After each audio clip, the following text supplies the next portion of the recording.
What is up, everybody? Shout out to the chat. Love it, man. So many people all the way up in here, man. Thank you very much. Welcome to the DA's office.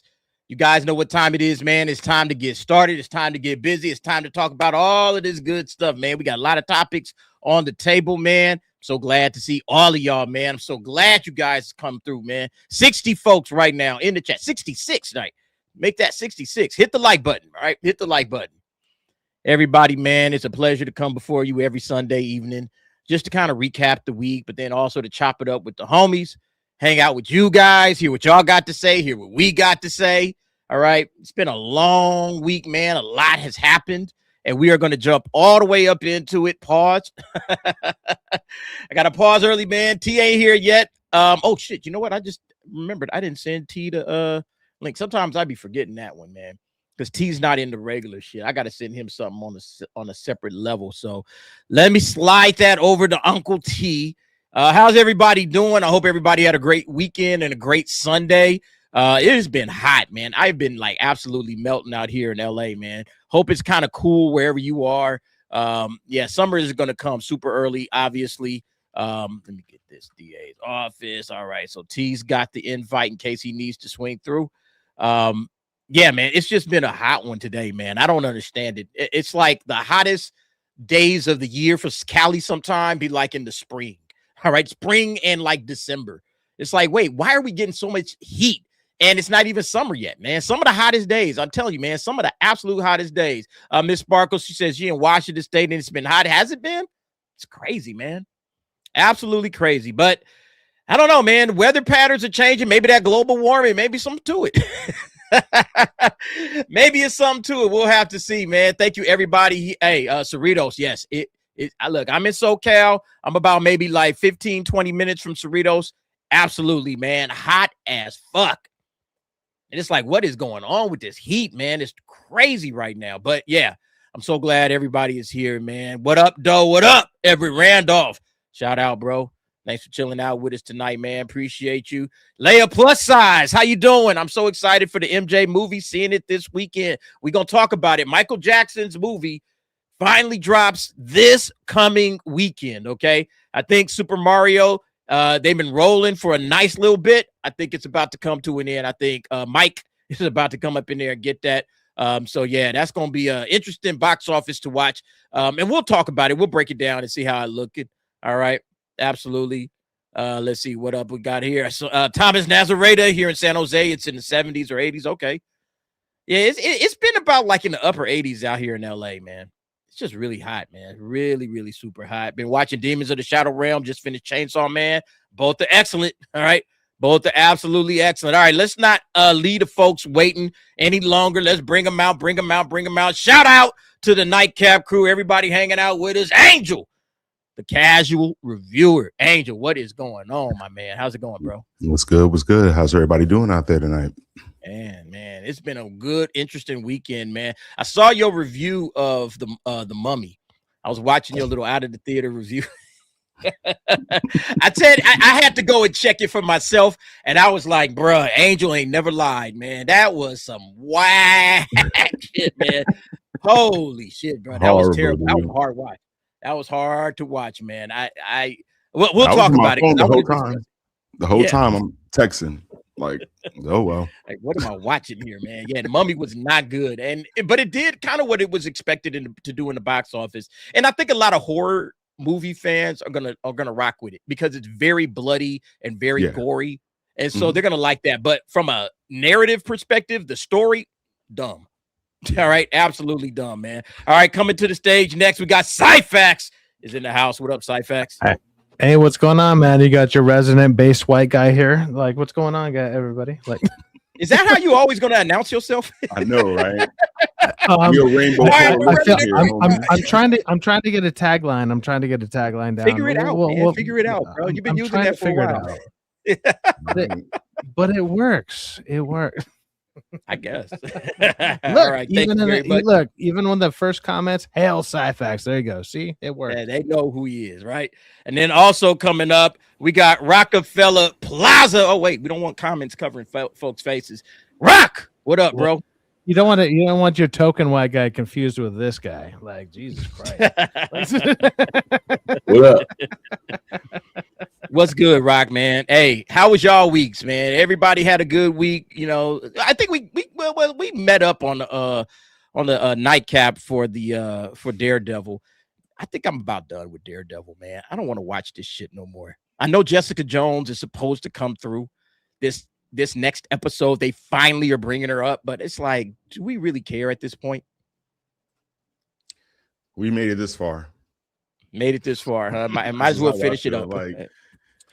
Well, obviously, if we don't finish it up, how are we going to know what to expect when we watch Avengers Doomsday that comes out? Because we're going to have to watch that. It has nothing to do with any of it. What do you mean? I mean, we have to watch its homework, Syfax. We'll be so completely lost if we haven't watched season 2 and the Daredevil special feature. How will we ever be able to go into the theaters and watch Avengers Doomsday? We have to continue this. We're going to talk about that. Rock already know where we're going with that. We're going to talk about it, man. Doomsday, it seems like they just going to speed run straight. Just don't even worry about the phases 4 and 5. All right?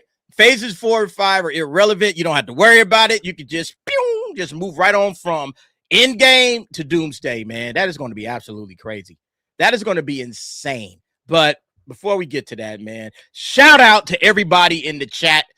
Thank you guys for being here, man. Let's go ahead and say what's up to the folks. Bronchitis is in the house. What up, Bronchitis? We got Carl Parenti. Diana Mary is in the house. Dynamite is also here. Everett Randolph, we saw him already. Extreme Meme Supreme is in the house. Independent Aquaman. First time I've ever seen you, brother. Thanks for hanging out with us tonight. J Potts is also here along with Keely Chow. Punts is here in the house. What's up? Leia Plus Sides chilling out with us. Lieutenant Garatina, one of my mods. Thank you, Lieutenant Garatina, for holding it down. Thank you. We got Mattercat in the house. Mr. P, also a mod. Appreciate you, bro. We got Recon here. Red Hood of LA. What's up? Shintendo also in the house. Stacy Gardner jumping in. What's up? Draconis just dropped in. What up, Draconis? Shout out to you, bro. We got Steve Hall hanging out with us. We got the voice protagonist. What else? Who else? Thomas Nazareta also chilling out with us. Tony Ilias. We also got what's your name? Andrew Werner, man. I almost drew a blank. Andrew Werner in the house. Vorpal Snack is here along with my guy. Weekend Wednesday. T has just joined in the chat as well, and hopefully T will jump on soon to chop it up with us. He's got the invite. T, you got the invite. Check your inbox. All right, man, look.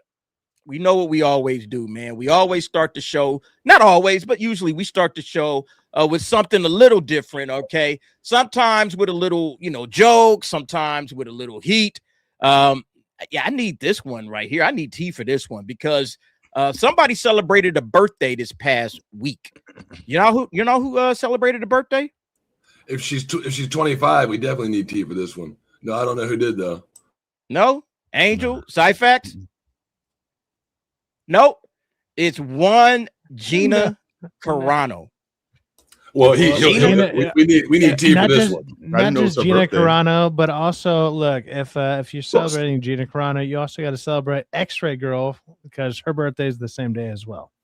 And if you're a friend of I don't know, Nerdrotic, one of the biggest channels out there that covers a lot of the same stuff that we do.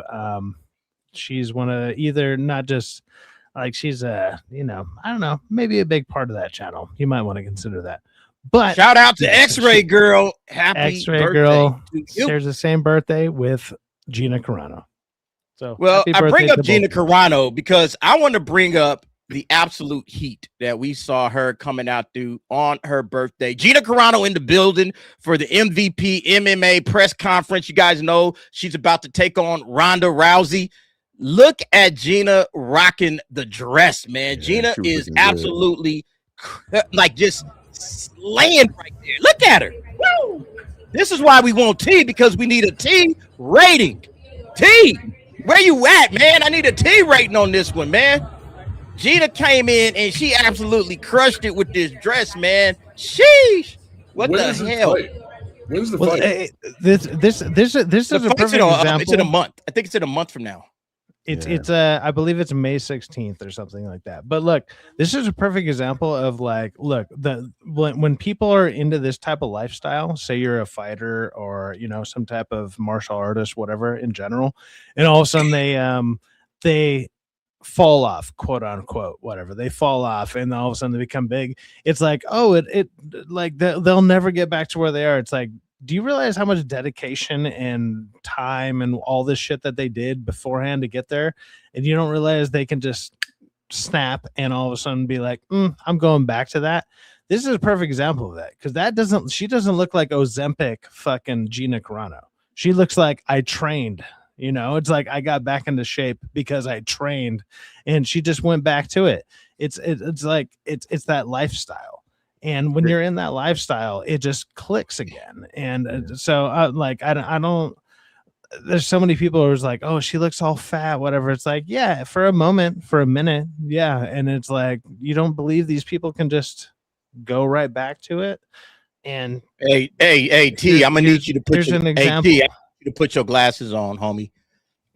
I'm gonna need you to slide them glasses on, bro. You going blind once again, man.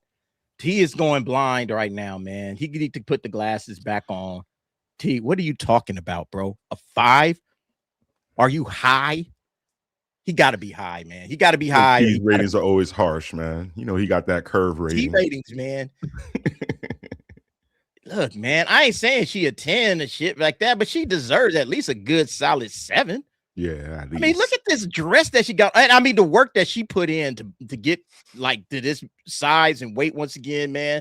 Look, Gina Carano is a fighter, a true fighter. I think we're all rooting for Gina in the Ronda Rousey fight. It's gonna be a good fight, I hope.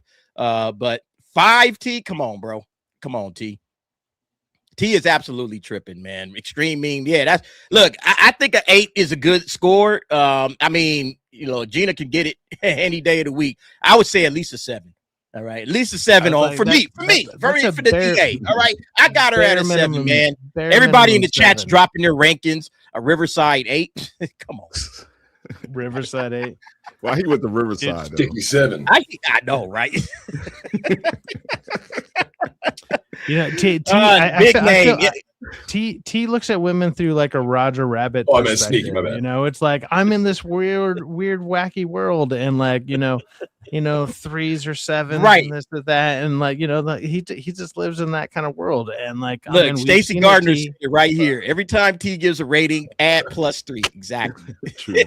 Whatever T says, it's +3. T, they called out your credentials, bro. What's up? Oh man. All right, so that's Gina. Look, I like everybody got a solid look, a Downey 7. All right, a Riverside 8 and a Downey 7. Man, I don't understand. How's the Riverside 8 better than the Downey 7? That's how I'm trying to figure out. Riverside has some suspects. Those are kind of equal. Nah, they got suspects out there, dude. They got some heat, Downey. Nah, Downey got some nice looking. That's what I'm saying. Downey got heat compared to Riverside. Yeah, like, Downey. I mean, when both places got plexiglass in front of your fucking Jack in the Boxes, I'm sorry, you don't got any room to talk. Like, you don't got no room to talk. Gentlemen out there know, if you've heard Gina talk, how she's very soft and gentle and it's like a trad wife, dude. Adds 2 points and it makes you want to bust right there. You'd be like, okay, I see what I'm talking about. You can be like, then you'll look at her walking back up in that dress a completely different way. Like, okay, I got you. What? It's weird. I spent like I spent like 3 days hanging out with Rock, and I didn't know he was gay until now. That's so weird. But, a Kansas City 8, man. I like that one. KC, Kansas City 8. What's up, man? Orange County 7. See, I can agree with that, man. Yeah, Orange County 7 is actually solid. That's a good score. All right, that's a good score, man. Oh yeah, we're gonna get some. Look, a lot of y'all already know what's gonna be coming up next. We got to get to some Penny Lane eventually. A penny for your thoughts. We will get there, but before we do, I thought this was absolutely hilarious. One of these situations, is it real? Is it not real? What do y'all think, man? Is this real? Bugle Daily says exclusive image of Electro in your friendly neighborhood Spider-Man. There you go, Electro, ladies and gentlemen. I hope so. Please give me this, D. I want this. I need this in my life. If this isn't real, you bastard that created this, I'm upset with you. Give me this right now. Bruh. It's obviously fake. Do they already have a name? I think it's fake. I think it's fake. What's the internet name they came up with? Bruh, you never know these days, creative, man. Like though. people be putting shit up and you be like, wait a minute, hold on. Is that real? Is that what we doing? I don't know, man. I don't know. Look, coming to the stage, Uncle T. What up, T? Wait a minute, hold on. Slide pause. Slide is a pause. Gina Carano, she's an okay, man. She's a sometimes 5. Sometimes 5. T, she's a sticky 7. I'll take her to Fat Burger and get a squirter. You know that. That's an 8 then. She's an 8. T, you telling me that you see these just walking around all the time, man? You see this everywhere. 5 is just an average every day. You see it anywhere you go, walking up and down the street all the time. That's what a 5 is. Extensions. She's got on hair extensions, dude. That's not. That's not. So do half the women you talk to, bro. Half of these chicks got on hair. You in LA, bro. You in LA, man.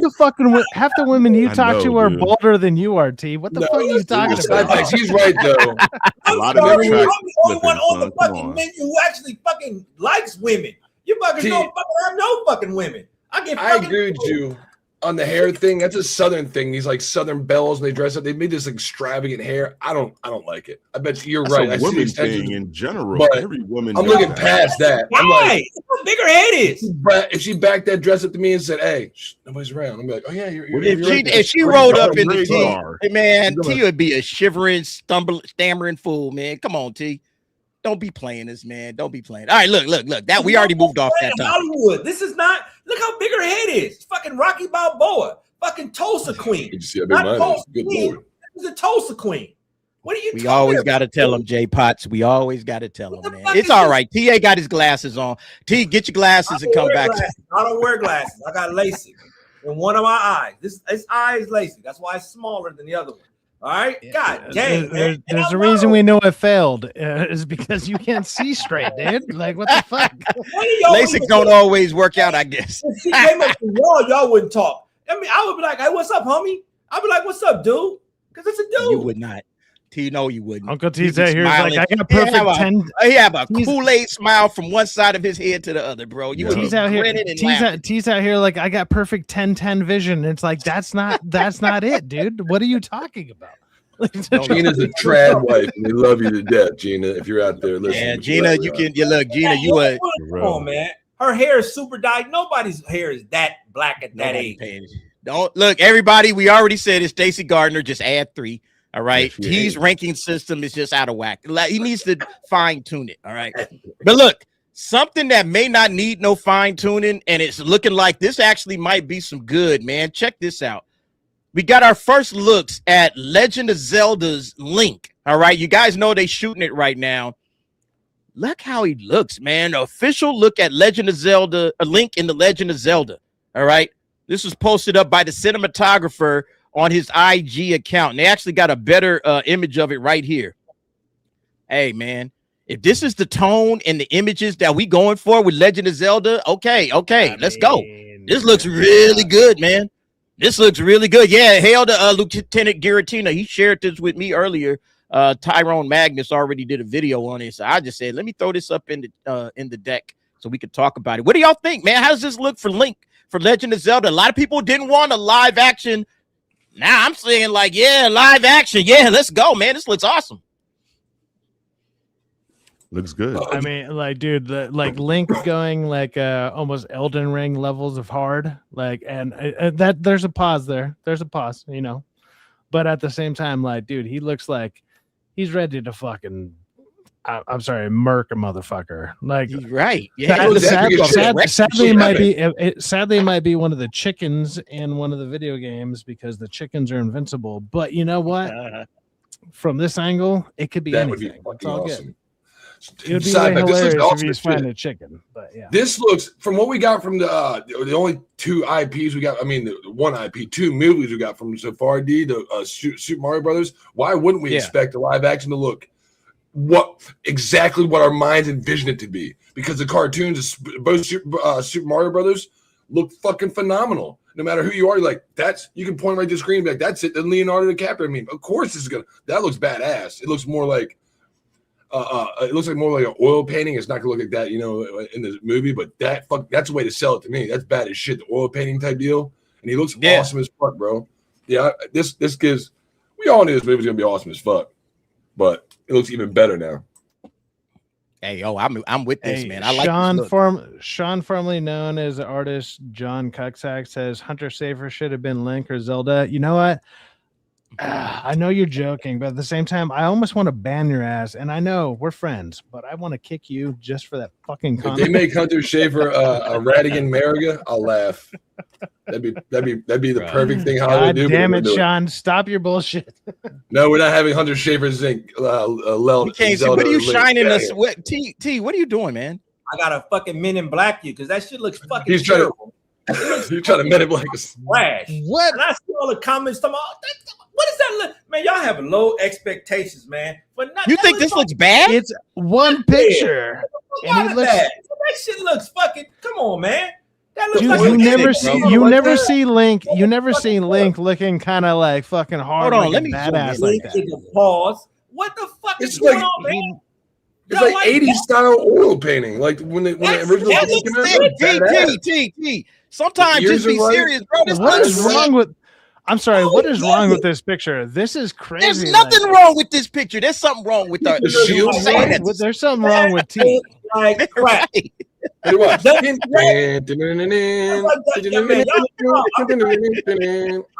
you, y'all have no expectations. I'm starting to think T is also Tyrell, man, because this dude is trolling us every time in the chat, online, everywhere we go, man. Come on, bro. It looks Everything like is bad. Iced tea. It looks like sugar honey iced tea. That's not cool, man.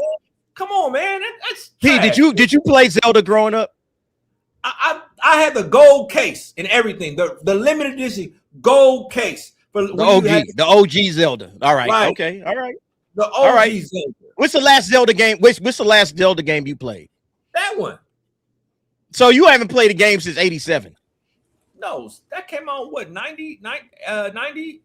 87. That was the old school one, the original gold, the gold cartridge.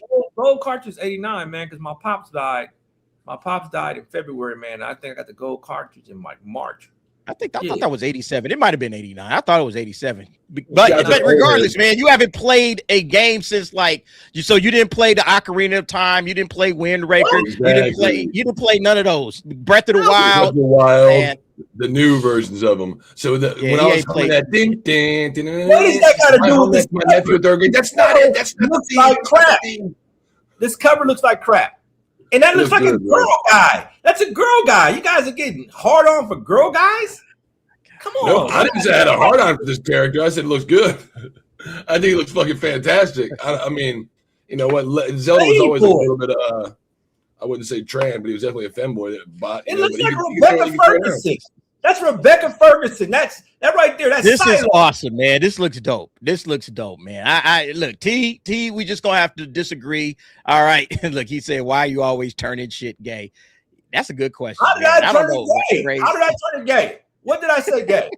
I don't know why you always do it. I'm not in the supermarket. This is T for you. Whenever you mention anything, all of a sudden, if you got to pause more than 2 times anytime you fucking mention something, it sounds a little gay, dude. No, I mean that seems to be your motive operandi over here. I'm sorry, I got testosterone. I grew up in a world where you don't Thank you. Thank you, Stacy. I knew I was right, man. I knew that shit was 87. LGBTQ.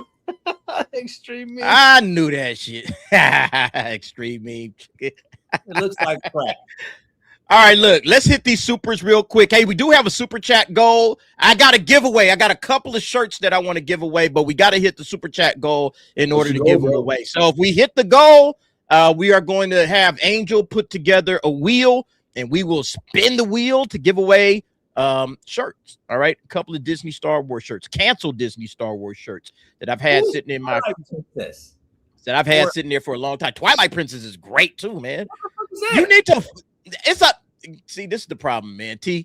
We can't trust your sorry, opinion. I was You out don't eating like Lord of the Rings, and you haven't played a Zelda game since 1987. So it's kind of like, all right, we'll get T's opinion, but take that shit with a grain of salt. That's all I'm saying. All right, take that with a grain of salt because T don't do this stuff. I don't play video games. I only play with my arcade. That's fair. That's fair. All right. Look, hit these super chats real quick. We got Ruby Hove dropping one Derek the DA membership. You guys know what to do. Thank Ruby Hove for constantly building the channel.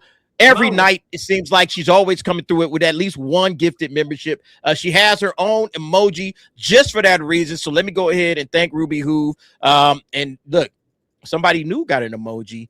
I don't know if that person is going to come through, but there's a new person that has an emoji in the chat. And I see that person is here. We'll get to that in just a minute. Ruby Hove also says, have a great one. She has been a member for 20 months, man. Damn near since the beginning. Man.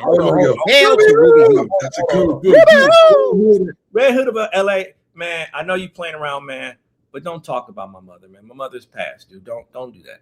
Don't do that. Don't do that, brother. That's one shot I'm not gonna let you take. Don't take no shots saying I don't like my mom. Don't do that, dude. I'm not an emotional man, but for my mother, man, I'll ride for my mom.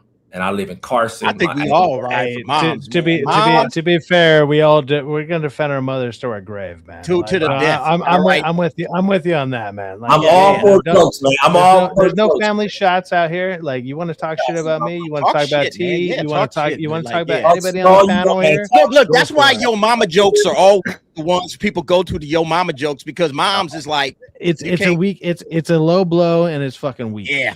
No, he wasn't doing that's every dude. That's every man that's out there. Your mom's is. Hey, it's okay. I'm just letting them know. That one. Man, handle that in the chat, man. You talk to him. Thank you very much, Ruby Hove, who also comes through and says, hiya, DA and chat. Thank you very much, Ruby Hove. Much love to you.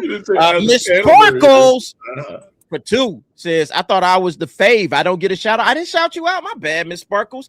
Yeah, Jennifer, you are the favorite. All right. Hey,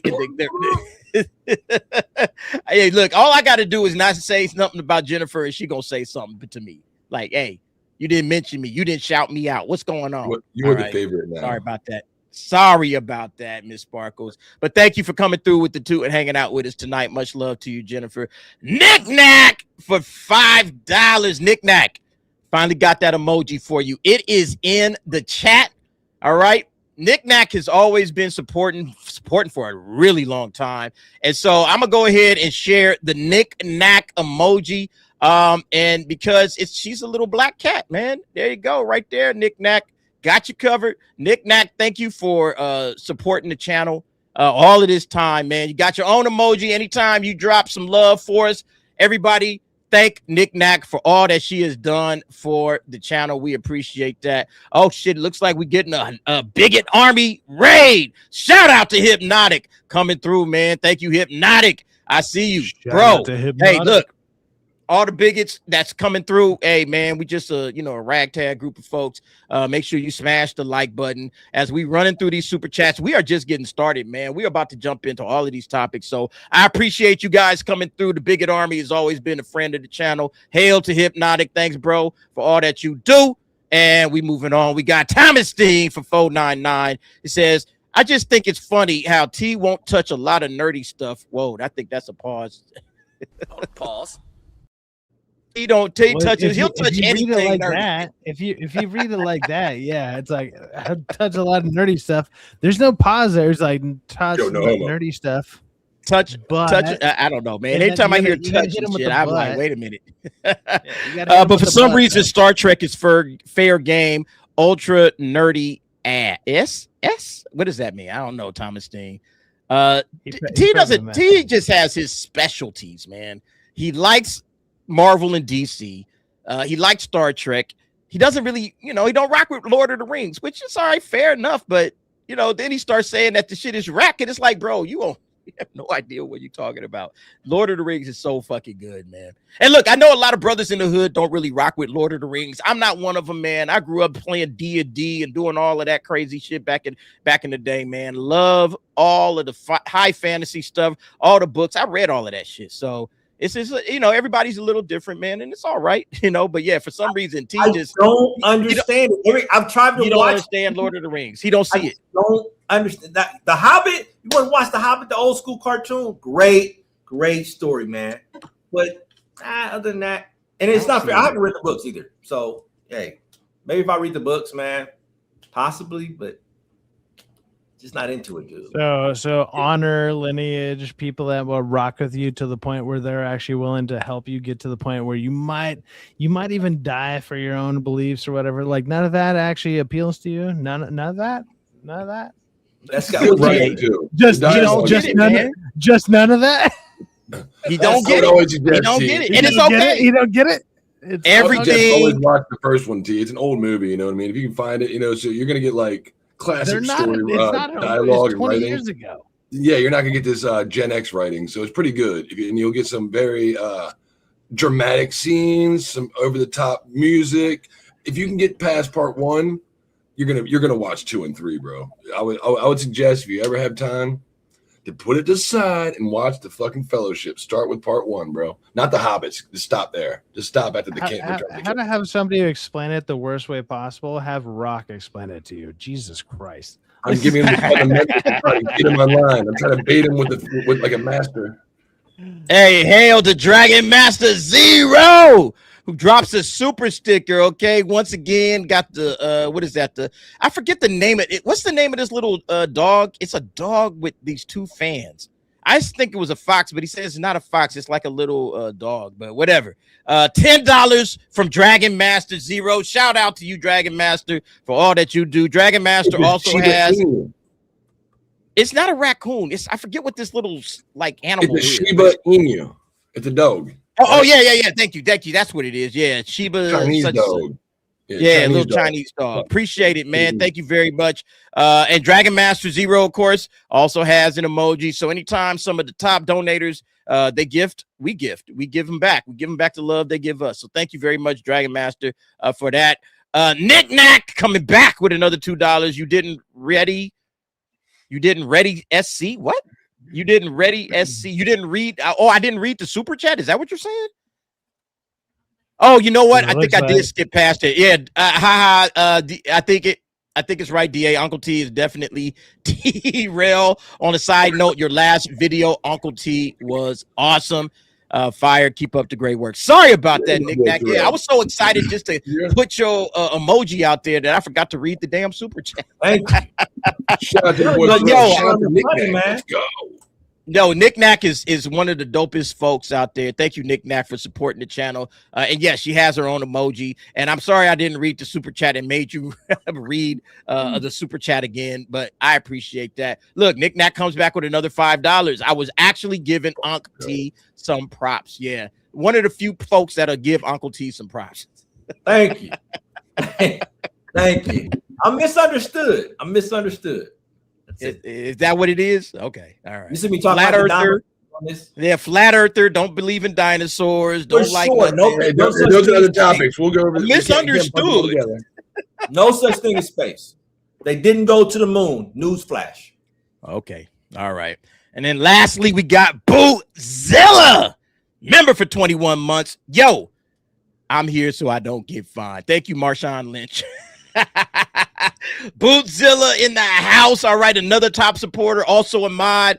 Everybody, we thank all of these folks, man. I'm gonna drop, even though he didn't drop no bread, I'm gonna still give him his love, okay? Because Bootzilla has been here for a minute and he's always gifting. He has his own emoji. All right, so we heard from Dragon Master, Ruby Who, we heard from Bootzilla, we heard from and Nick Knack. All right, welcome to the emoji club. All right, some of my top dogs. Thank you for all that you guys do. Let's give them a little bit of all might to celebrate, and then we getting the show started. All right, here we go.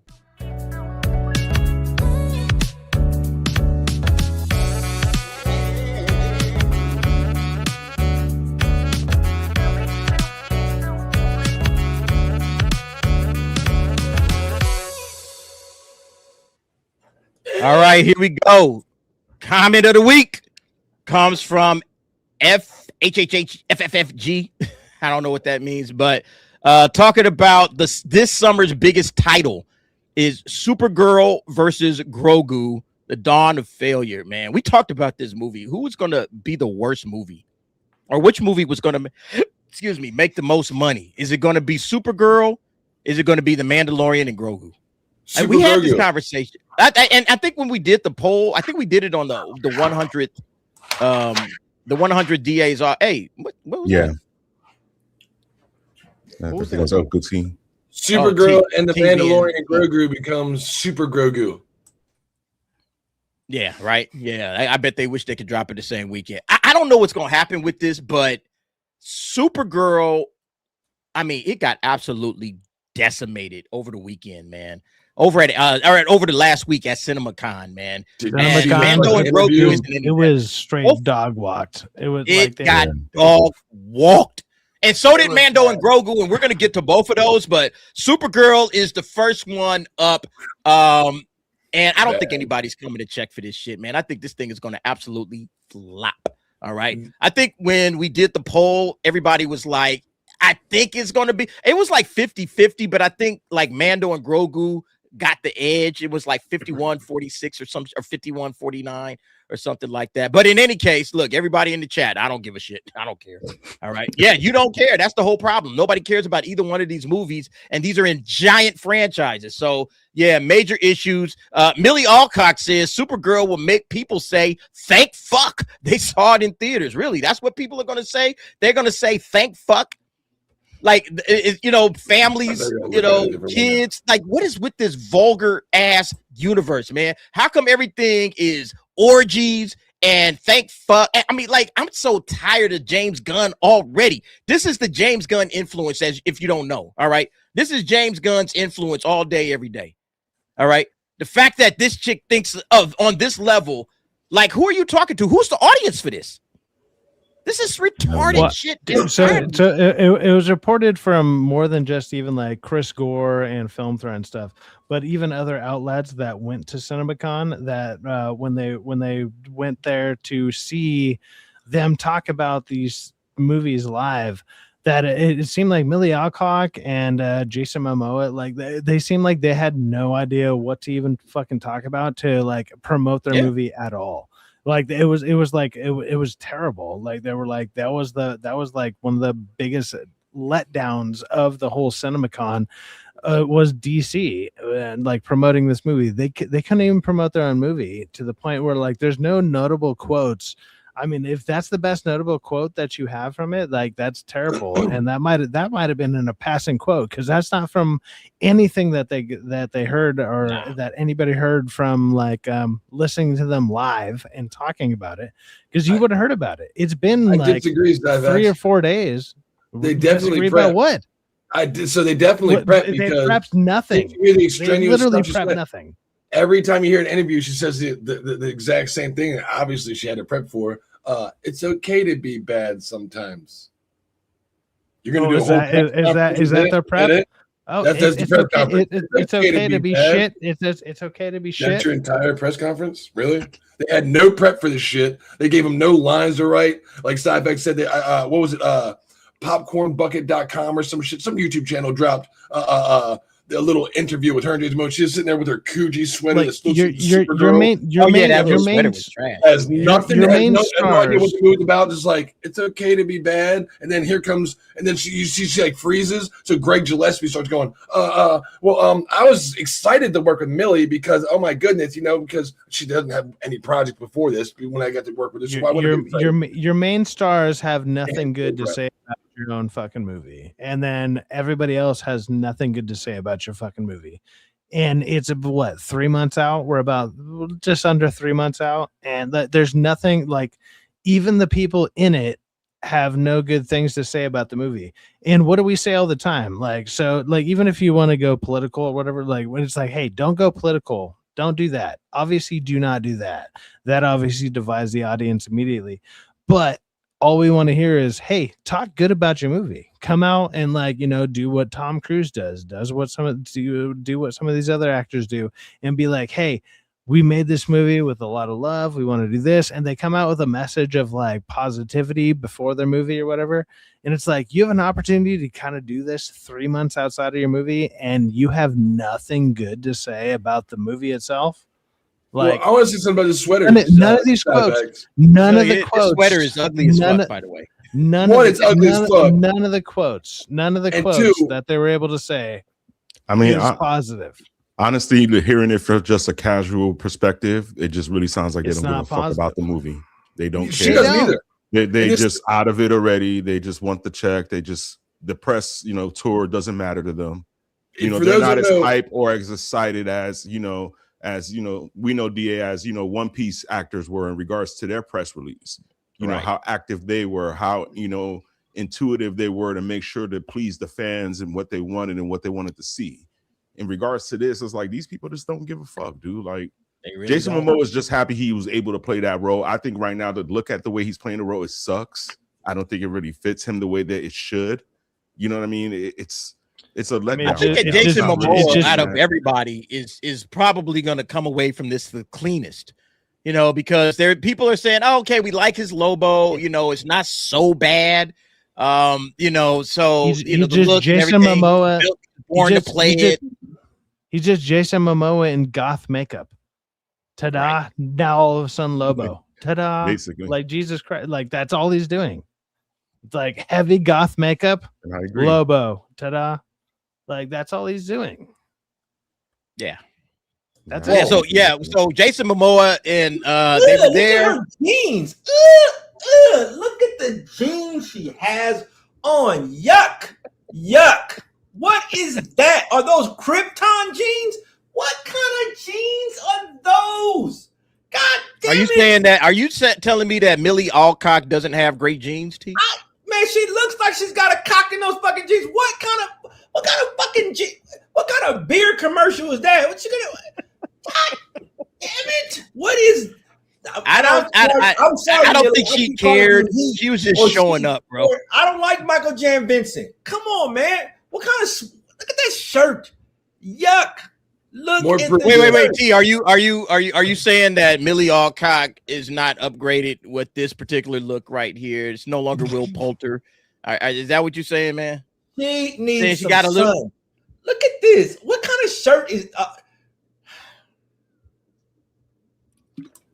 It's nepotism, what it is. It's not very good. It's not an upgrade.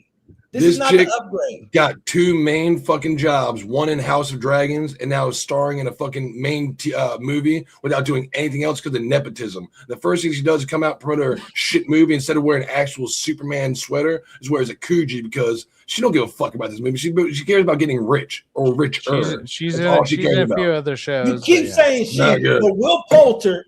I just got the photo for you. You keep saying Will Poulter. I'll show you the photo. Adam Warlock, right here. What is this? All right, well, look, let's get to the meat and potatoes while we just dissing Miss Millie Alcock. Let's get to the meat and potatoes of this conversation. James Gunn, DCU stumbles at CinemaCon as Marvel's Avengers Doomsday steals the show. So I did a video on this already. Basically, Supergirl, like Cyfax said, these people showed up at CinemaCon, didn't know what they wanted to talk about. They was just out there just kind of babbling and talking about whatever it is that they had to say. And they really didn't sell folks on this movie. Okay. Not only that, when they finally did get around to talking about the movie, it was pretty much a nothing burger. They showed some footage. They showed, I guess, the scene. She climbs onto a bus, the space bus. We've seen the space bus in the trailers. And then they get into a fight with a bunch of the, like Chris Gore said, it was Ravagers. It's pretty much Guardians of the Galaxy. That's what everybody is calling it. And this thing absolutely tanked. All right. It shit the bed at CinemaCon. At this point, man, like, what are we doing with Supergirl, man? Like, James Gunn, it seems like he didn't even show up. James Gunn didn't even show up to this thing. It was Peter Safran and the crew, trying to hold it down for the DCU. And it's like, where's the brains behind all of this? How come he's not there to at least say, okay, this is what we're doing. This is what we got coming up next. You guys are going to get really excited for blah, blah. Nothing at all, man. James Gunn, he is absolutely tanking this universe. I cannot wait till he's gone, man. This guy is screwing everything up with this. I don't think. Well, hey man, it wasn't even Ravagers from what you're thinking, like Ravagers from Guardians. Well, yeah, I know it's not like the actual Ravagers, but you know what I'm saying. That's how Chris Gore called it, because that's basically what it was. Well, what he was referencing, it was Ravagers from Firefly, like that, because that's what they were called then too. It was the same ones from there, but I mean it's the same difference, yeah. But that's what it looks like. It's Ravagers from Firefly, because it's all Joss Whedon inspired to begin with, and that's what all this comes from. It's all Joss Whedon inspired, and then James Gunn ripped off that on top of that. So it's actually like a double ripoff.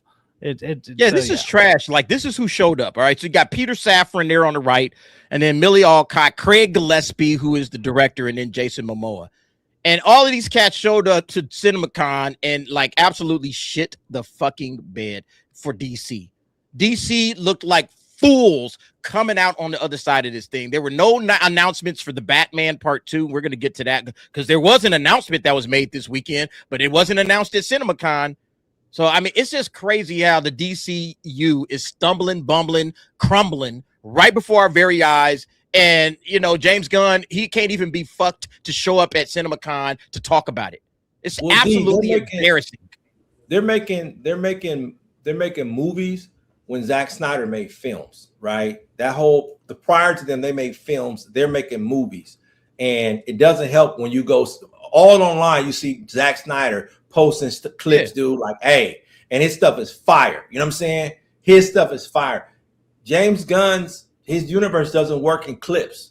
I mean, he's just destroyed because he needed to exist with Zack Snyder's universe and be like the slappy, like the one-offs, like the Suicide Squad or something else, right? But this is hard to take them serious when they don't take themselves serious, man. You got Jason Momoa playing somebody. He just played Aquaman. We just got a terrible Aquaman sequel, a couple years ago, and now you got him playing Lobo. There's all these out of work actors that could have played this role, dude. He doesn't need to play that role, dude. Like, it's confusing. And why Jason Momoa was kind of born to play Lobo, though. What? He's kind of born to play Lobo, man. Look at him, man. He looks like he could play Lobo. That, to me, Jason Momoa was the obvious choice to play Lobo. I don't have a problem with him being cast as Lobo. I don't think they did a good job with the look, but I don't have a problem with them casting Jason Momoa to play Lobo. He kind of looks like, everybody said that coming into this. Oh, yeah, Jason Momoa, Lobo. Yeah, 100%. But now this is where we at with it. Like, Jason Momoa is just like, you're just in a bad movie, you know? And what's probably going to happen is we're going to love all the Lobo stuff in Supergirl and be like, y'all should just make a Lobo movie. That's probably what's going to come out of this whole situation, you know? But yeah, here's the presentation. DC Studios, they ended up in the lost column when it came to CinemaCon. All right, it says here, any news out of CinemaCon about the Batman Part 2? Nope. Anything exciting from the Superman sequel? How about a video message which stars David Cornsweet and Nicholas Hoult saying they can't wait to tell us more someday? There was a teaser for Clayface that left the audience mildly intrigued, and some influencers say the new clip. Yeah, exactly. Like dude, this is crazy. Some influencers, all right, say the new clip for Supergirl was good. Kara on a space bus full of aliens who get attacked by pirates with a Guardians of the Galaxy vibe. Nothing was bad, but one hopes for more excitement coming off the momentum of last year's We're Back Baby vibes from Superman and the terrific second season of Peacemaker. I don't know what season of Peacemaker this guy watched. I would love to see that season, but that season, I didn't see that season. I saw an absolute dog water season of television with Peacemaker season 2. But when you guys read this, okay, this is what DC is showing up with when everybody else is showing up with at least something good to watch, something good to give these, movie theaters and, pretty much the press. When you guys see this, what do you think? Where is DC at right now? Angel, start with you, work our way down the line. Let's start with Angel and then work your way down the line. I mean, you could tell James Gunn is not invested anymore. He really doesn't care. He knows he's about to exit. This whole, universe is pretty much done. Like, I already been out of it since the first movie. So in regards to Superman, I already lost interest. I'm really not invested. I really don't care. I think the universe is a joke, the way that he just keeps emulating everything the same way in every single movie. So what is the point? Like, this is why he wasn't there at CinemaCon. I don't believe that he's going to be appearing really that much unless he has to promote the movie prior to the movie coming out. But I don't think James Gunn cares anymore. The actors show that they don't care because they don't have really anything positive to say. I haven't even really heard them say too much positive things about James Gunn. You know what I mean? That's another thing. Normally, when his first cast, when he was doing Guardians of the Galaxy, they were praising him. They loved him. They, we fight for James Gunn. We ride and die with this guy. I don't hear nobody saying that anymore. So to them right now, it's a check. The influencers are starting to pay attention. The critics are starting to pay attention. This universe is collapsing right in front of our eyes, and it's sad to see. Like, a lot of people are really invested and happy thinking that this is going to be something positive, and I don't see anything happening that's going to be positive. Yeah, Tiante Black, DC truly deserves better. Really a damn shame. That's how I feel about it, man. Cyphax, how big of a DC guy? I know you like Marvel, but how big of a DC guy are you? I'm not the biggest DC guy out there, but at the same time, like I've always liked the dichotomy between the two, like, because it's like I feel DC is more based more in reality, and like DC and Marvel is more like the like it goes outside of the normal stuff. So it's like they deal with a little bit more wonky whatever. DC is more reality based. Marvel's obviously they both have different things. Obviously with Marvel you have stuff like X-Men and stuff, but it, like, as far as the movies go, they kind of have this weird dichotomy where it's like they balance each other out or whatever. Like, as far as I'm concerned, as far as the movies go, when it comes to comics and stuff, obviously it's all over the place. Like, comics are all over the place. Like they can be whatever the fuck you want them to be. But when it comes to the movies and stuff, DC has been more reality, and Marvel is a little bit wonky. They deal with like even stuff with like dealing with time travel and stuff. DC has never really dealt with that other than the Flash. Like they dealt with that in the Flash, and that didn't go over well at all. So like whatever. Like, I would say overall, like I don't know, I'm more of a more Marvel fan because they've had a better run as far as movies go. As far as comics go, I don't know. I'm more of a DC. So when you see DC floundering like this, man, like to me, it feels like they just don't have any direction. They don't have anybody that's kind of steering this ship, and they don't know what else to do. Well, the thing with DC is it's always confused me because it's like I feel they have one of the easiest routes to do in general, because they have something like the 7, right? Like they have the DC 7, or like what do they call it? The Justice Hall. And it's all the 7. League. Yeah, they got the Justice League. You got the Justice League, the 7, whatever. And so you start out with something like Batman, Superman, Wonder Woman, kind of like what they originally started to do with Zack Snyder. And you just redo that again, but you just do it with a stronger start. And each one of them have we kind of go the Marvel route as far as developing these characters in their own movies. And then you just go from there. And they have so many stories you can adapt. And then, adapt into something bigger and larger and keep going. And I think Zack Snyder tried to do that, and it maybe went out of his hands or whatever, even though obviously he went with a darker tone, and it obviously didn't work in the long run. But it's like you have it there. And it's like, so when you have someone like James Gunn take it over, who is known for kind of wacky, kind of whatever, like a lot of people kind of had a lot of hope for this dude. And then he just didn't do, I don't even want to say the obvious route. Like you could look at it as like, maybe he wanted to take the obvious route. That's fine. But he should have at least taken like the first 2 movies to do the obvious route.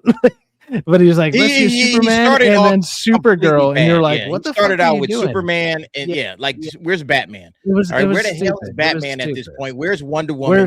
Where's Wonder Woman? Where's shit? Everybody understands one of the 7. Like all your first 3 movies should be one of the 7.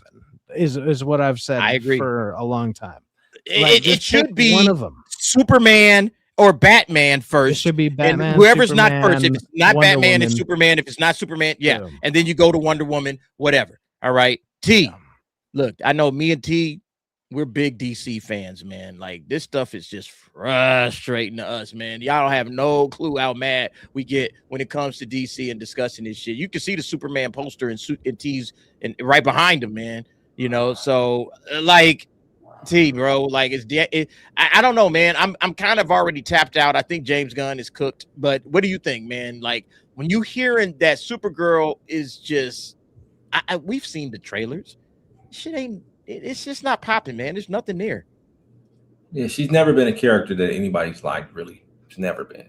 And then the problem with DC is, like, you're trying to come out with girl characters and you're not sexualizing them. People need to sexualize men. You want men to go, this is a men format, basically, with a lot of girls. There are plenty of people who have sisters, cousins, that will go to, they want to see themselves as that character being sexy. Whoa. What do you mean? T, you mean this ain't sexy, man? No, that's Jan Michael Vincent. I'm just saying, like, even with that, like, it just doesn't feel, that's not, like, you know what I mean? Like, oh man. He crazy. Wait a minute. How many people is she now? It's Jan Michael Vincent. She does look like Airwolf, dude. She's not. I just think they have. Remember, like in 2016, they had an opportunity to make something before Civil War. The whole craze went there. They had an opportunity in 2015 to go down to Comic-Con and really take it to Marvel, and they didn't. Yeah, it's the same thing that applies. We're looking at 11 years later. You had an opportunity where you got Marvel down. And you could be just, man, plugging away, pause. Be like, man, you just dropped the ball. Every opportunity they had, they dropped the ball during COVID when they had that dumb Wonder Woman 84 and they had that stupid 24 hours. Oh my God, man. They always drop the ball. They have the best storylines, man. The best. It's sad because their genre is good. Detective comics, they write the best comics, man. I'm talking about comics that leave you scratching your head like, man, it's really intrinsic in what they do. It's smart writing. Overall, they have smart writers. And it just doesn't come off in their film universe, man. It's not something that Yo, Tony bringing it back, man. Remember that DC fandom, man? But it was such a smart idea. All right, it was a smart idea. They had their own little, like, okay, we doing our own little, like, Comic-Con, really. Yeah. We're just going to announce everything that we got. They should have made this a live event with, you know, the actors and the directors and the writers and everybody showing up, kind of like a Star Wars celebration. They should have did that with DC Fandom. To me, like, all of these studios and they need stuff like that, man, to kind of hype their projects up and get people invested instead of just, you know, piggybacking off of all of these random, you know, comic conventions and shit. DC Fandom was a good idea. It was just online and it was just kind of whack when they did it. I don't think they know what to do with momentum, D. I think they just don't know what to do with momentum. And Marvel does. Marvel knows what to do with momentum. Marvel is the only ones that have figured out what to do with momentum. You could say that Amazon sort of did it with The Boys, but they're getting too many derivatives of this. Gen X. Then now you got the Soldier Boy series they're gonna start. Like, it's too much for me to remember what the source material is, right? Because I'm new to The Boys, right? I didn't know it existed until 2019. I didn't know. But like, you don't have DC, you're talking about an 80-year-old plus brand, and they just don't know how to do it, man. Like, how is it that James Bond can reinvent itself over and over and have generations just be just all in? And when you go to DC and Warner Brothers, you can't nail this down. You already had Cavill, you already had Affleck. You should have there's no way that if you told me when I was 12 years old that DC wouldn't have the most iconic comic book moment in all of film, I would say no. If you told me Iron Man and Thor and them were going to have it and not Spider-Man, I would be like, unbelievable, dude. The most iconic scenes are from. It should belong to Superman. It should belong to Batman and Wonder Woman. Those are the OGs. Those are the biggest characters in comics, period. And they haven't figured it out. Like Rock. Take us home, man, with this topic, man. Take us home with this topic, man. How you feeling? I got you. I feel everything. I'm gonna wrap this up. DC fandom was a great idea, and you know what? It was their chance to, because when COVID hit, to do their own little presentations. And if you're gonna have 2 movies a year and 2 shows and even 1 video game and then 2 animated, you could do it yourself. The problem is, T said it. The direction. James Gunn is a writer. He's a director, but he's not like the head of a studio like Kevin Feige is. I always complain about apprenticeships in Hollywood. If I was working with Kevin Feige, watching how polished and professional he was when he walked out wearing the hat to the upcoming film and made every person walk out and say, here's so-and-so. They'd walk out, woo, and the next person, woo. He's been apprenticing underneath Kevin Feige for 10 fucking years. And when I see this presentation for Supergirl, I'm like, what did you learn? Were your eyes open for 10 years or were you just doing what you want?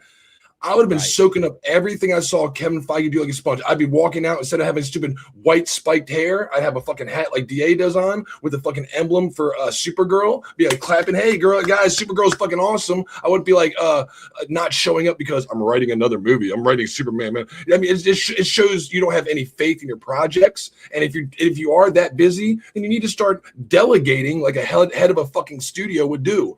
I've worked in unions, all right, and I know mechanics that go into foreman positions, they go into ownership positions, and it's like sometimes when they get to there, it's like they still have this bottom of the work, I'm a scum working barrel worker. You got to change your mentality now. You are a fucking head of a studio, and I know you want to write, that's your passion and stuff, but Kevin Feige doesn't write anymore. He's executive producing every single film, delegating writing to somebody else. He's overseeing it, and he's coming out and pushing the projects, because that DC fandom should have been way bigger than it was, but there's no direction at DC. You need to stop hiring directors to be head of studios, because they're fucking not. Sometimes people need to crack whips.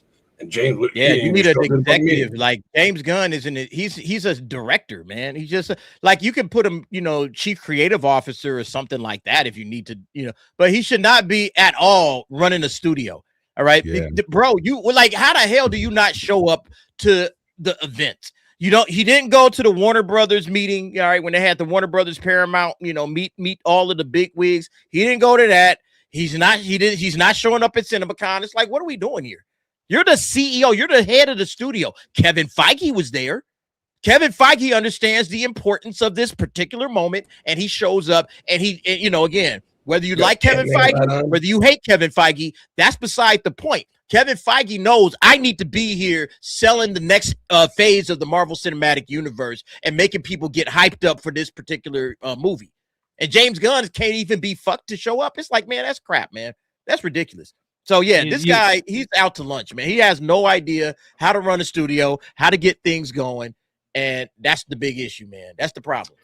You have the easiest layup of all time when it comes to DC, which is like just I think it was the Superman, or like the Superman TV show, or it was like Justice League United, when Superman goes and confronts it's not Apocalypse, it's Darkseid. He goes in and confronts him, and he's like, "Hey, I live in a cardboard world, right?" And he's like, that's an iconic line from that little cartoon. He's like, I live in a cardboard world. And then he just kind of lets loose.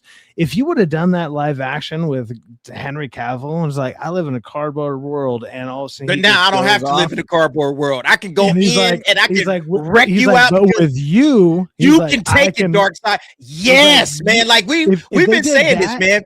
The DC line, if they did that line. If they did that line, that would have been the equivalent of I Am Iron Man. That would have been DC's version of I Am Iron Man. Hey, you live in a cardboard world. Boom. It would have been like, holy shit, dude. You would have evened the playing field instantaneously. Every DC fan knows that the DCAU was the way to go, and everything that they did in animation. If y'all just move that over to live action, you got $1 billion movies. You got a hit. Everybody's loving it, man. Just printing money. They didn't do it. That one line would have saved their whole company. Look, it gets worse, guys. All right, they couldn't even get Superman Day right. Seriously, I was noticing that too. Like Superman Day just came and went. It's like falls flat. Hashtag not my power, girl. Am I right? It's like how do you fuck up everything you're trying at this point, James Gunn? You're fucking everything up. All right. Superman Days falls flat for fans as DC shares messages, but nothing for Man of Tomorrow or any Supergirl footage. At this point in time, bro, it's like, are you doing this on purpose? Like, are you trying to fuck this up? Because that's basically what's happening right now. He don't care. James Gunn can't get nothing right, man. This dude is dropping the ball everywhere. It's wild. It's absolutely wild, man. It's like this easy layup right here. You got the best characters. You got all of the storylines in the world. Just grab one, adapt it. Everybody's going to love you forever. Nope.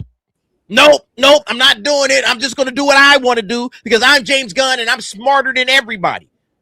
It's like, bro, man. So, yeah. Angel said it perfect, dude. He doesn't care. I think he saw this. It was like, dude, I can like do whatever I want for 3 years. And no matter what, me and my wife are going to come out and my brother and most likely his wife are going to come out the ass in this deal loaded as fuck. I don't care if I destroy DC, HBO Max. I don't care. I just don't care. I'm loaded.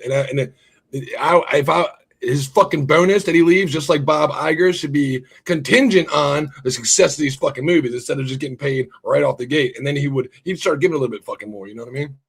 The way I feel, to be honest with you, I think the Ellisons need to step in and just fire this cat.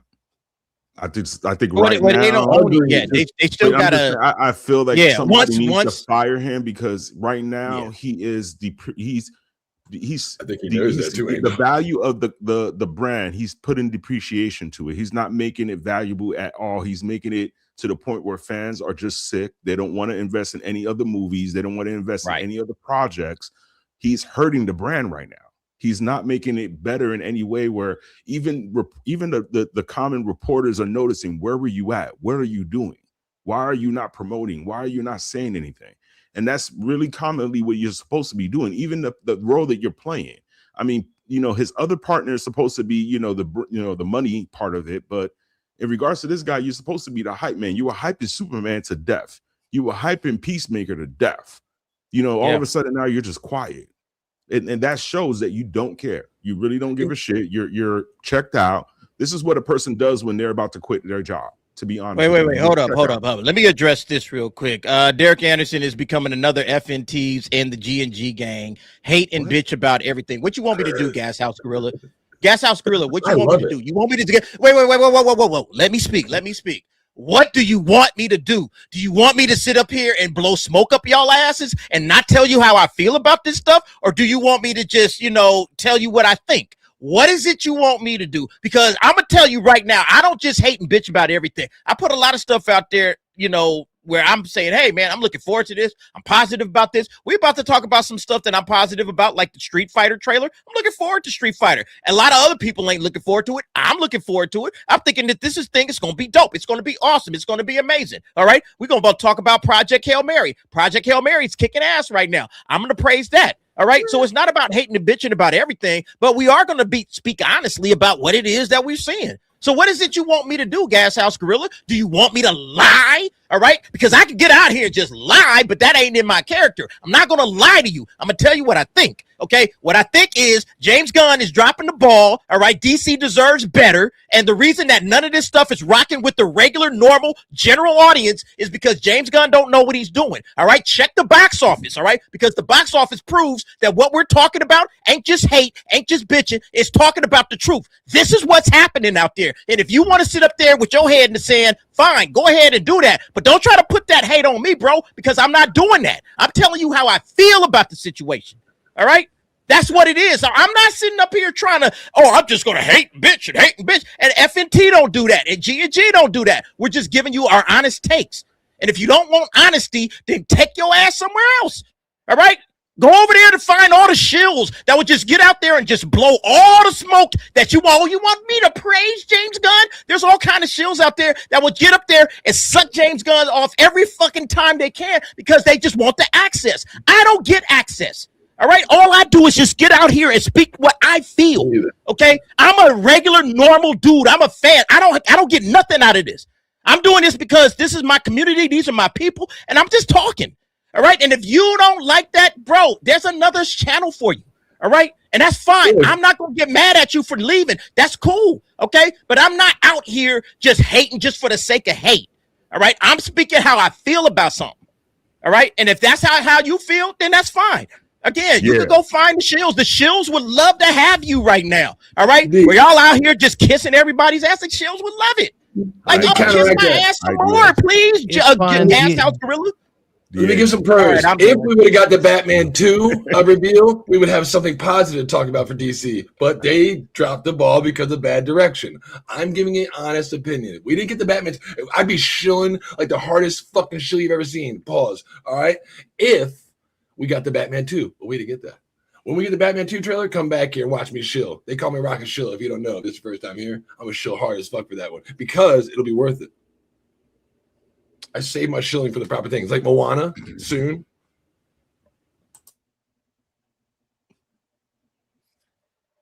Look, he said here, be fair and look at both sides of the story. What side? What's the other side of the story? What's the other side? What's the other side of the story? Tell me what the other side is, Gas House Gorilla. All right. Tell me what the other side of the story is. All right. Right now, even the fucking Hollywood Reporter is saying it's trash. Even the Hollywood Reporter is saying this. What are you talking about? That would be the other side. That would be the other side. That'd be the other side. The other side is the Hollywood Reporter can't even say nothing good. And these are the chilliest of all the shield. Yeah. And all of these trades, man. And they can't even say nothing positive about this crap. What are you talking about? Bro, man, these people are out to absolute. They have no idea. Y'all just in the comments. And that's fine, bro. If you just want to be in the comments and become another Tyrell, another rabbit for Rachel, go ahead, man. But don't put that hate on me because I'm just speaking. I'm just speaking what I feel, and this is what everybody is seeing. At this point in time, everybody is seeing it. And like I said, man, DC deserves better than this. Suicide Squad was pretty cool. Superman, he didn't know how to fucking write it. He wrote about his fucking dog and made it like a fucking ensemble piece. Fine. Now he's not even directing Supergirl, and it's like it's this most no continuity. We're used to this Marvel Phase 1-3, which we thought we were going to get because James Gunn was his mastermind. It's just not panning out the way we were hoping for. All right, so it means like Batman 2, still Matt Reeves and the same people.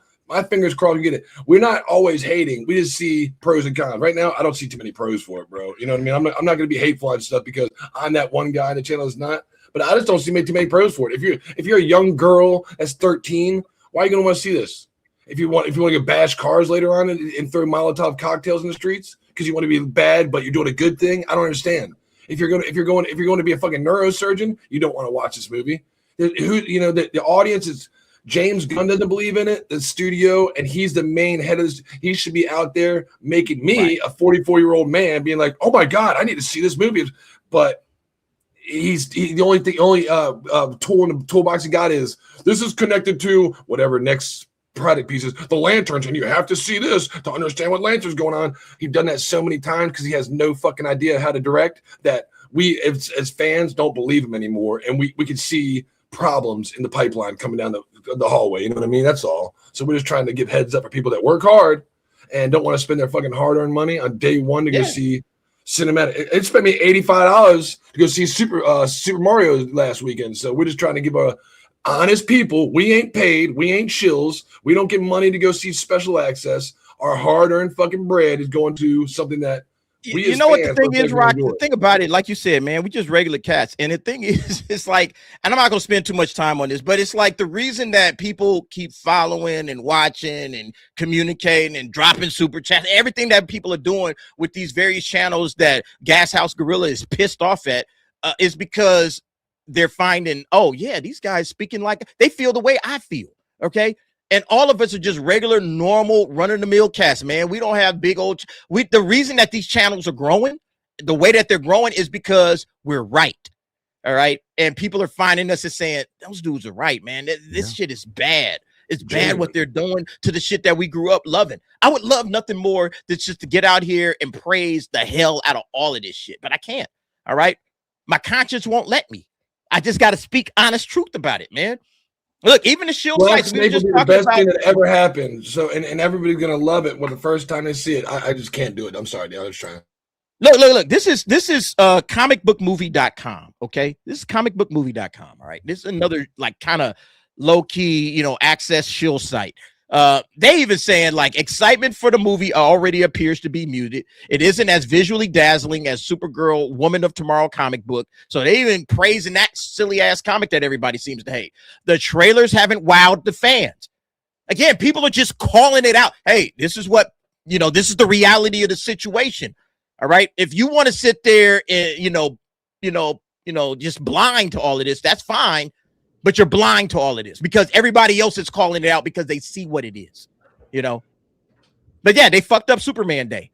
Like, they could have had, hey, man, we're going to use Superman Day to promote Supergirl, promote all of this, DCU stuff that we got, talk about Mando tomorrow, give you a little sneak peek, give you something. Nothing. They did absolutely nothing on Superman Day to the point where everybody is just like, what was the point? You have a Superman Day to hype this thing up. You're 2 months away from the movie dropping in theaters, and you did nothing. Nothing.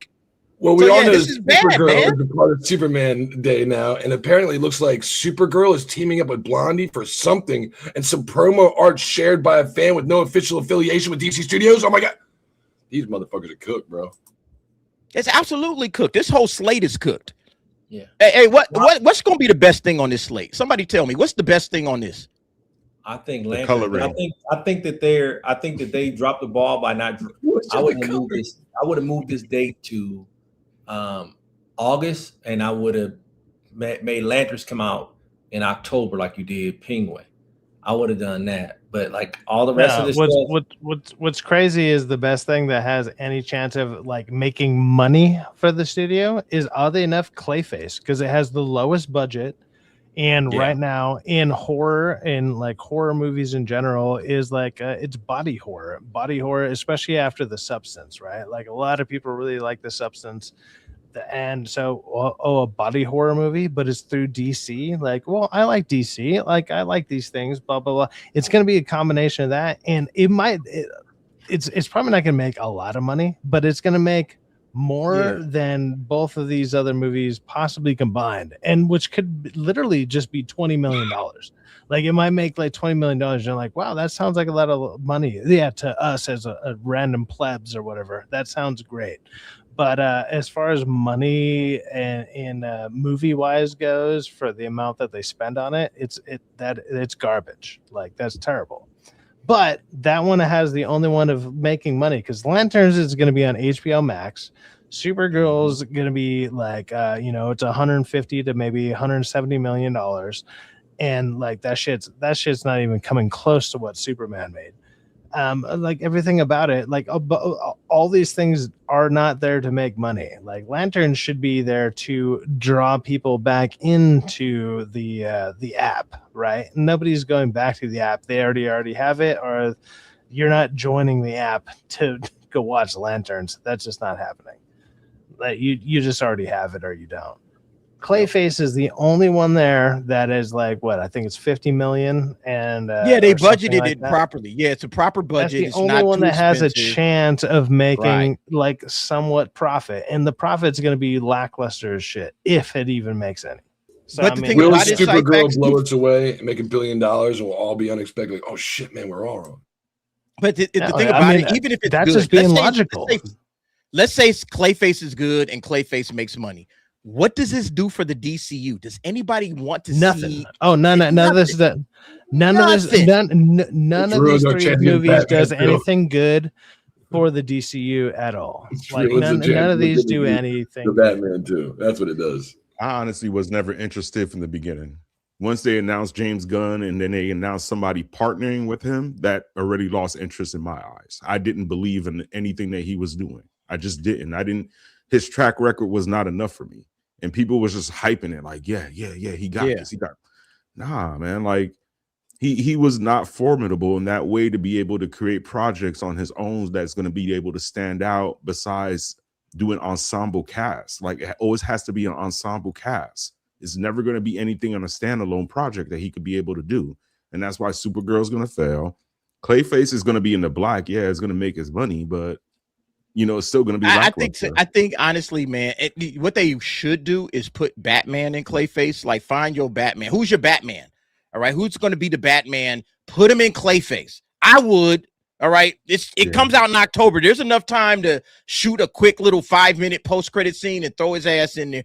I would try to get my Batman in as soon as possible. But look, I honestly, let me stop giving advice, because I want this whole damn universe to collapse anyway, because it's not good. All right, this shit is just falling apart, and I'm glad that you know, as James Gunn continues to make missteps, it just proof positive that he just needs to go away. You know, we need to just move on, man. We need to move on, because this dude, he doesn't know what he's doing. All right, look, all right, we're about to move on. We're gonna talk a little bit of Marvel, but let's get to these super chats. Thank you, everybody, for your patience and all the love. Draconis drops a super sticker. Yo, Draconis, another one of these cats, man. He's always here, man. He's always on time, showing up, giving love. He has his own emoji. Let me go ahead and give him his love. Thank you very much, Draconis. I can't see the super sticker. It happened too damn long ago. I'm trying to scroll up. Let me see. Do I see it? Nope. I don't know what we you love gave super it. stickers, chat. We love them, but if we don't get to them in like 3 minutes, forgive us. Man. I'm sorry. YouTube need to do something. We love you guys. Thank you. Well, no, it's StreamYard. StreamYard. It's YouTube plus it's also StreamYard, man.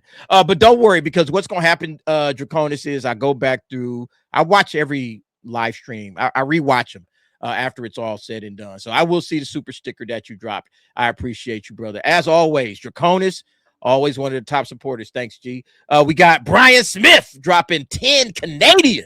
Thank you, Brian Smith, man. Salute. Nothing to say. Nothing to say. Just said, hey, here go 10 Canadian, man. I appreciate the love. Hey, thank you very much. Much love to you. All right. Jenna Ortega. Now, see, look, here's somebody I respect. Okay. Jenna Ortega, Marshall J. All right. For those of y'all know, Marshall J says, hey, man, I'm a Supergirl fan. I want Supergirl to do well. I'm rooting for this movie. I ain't got a problem with it. If you're rooting for the movie, nothing wrong with that. Root for your favorite movies. Go out there. I hope you enjoy the movie. Okay.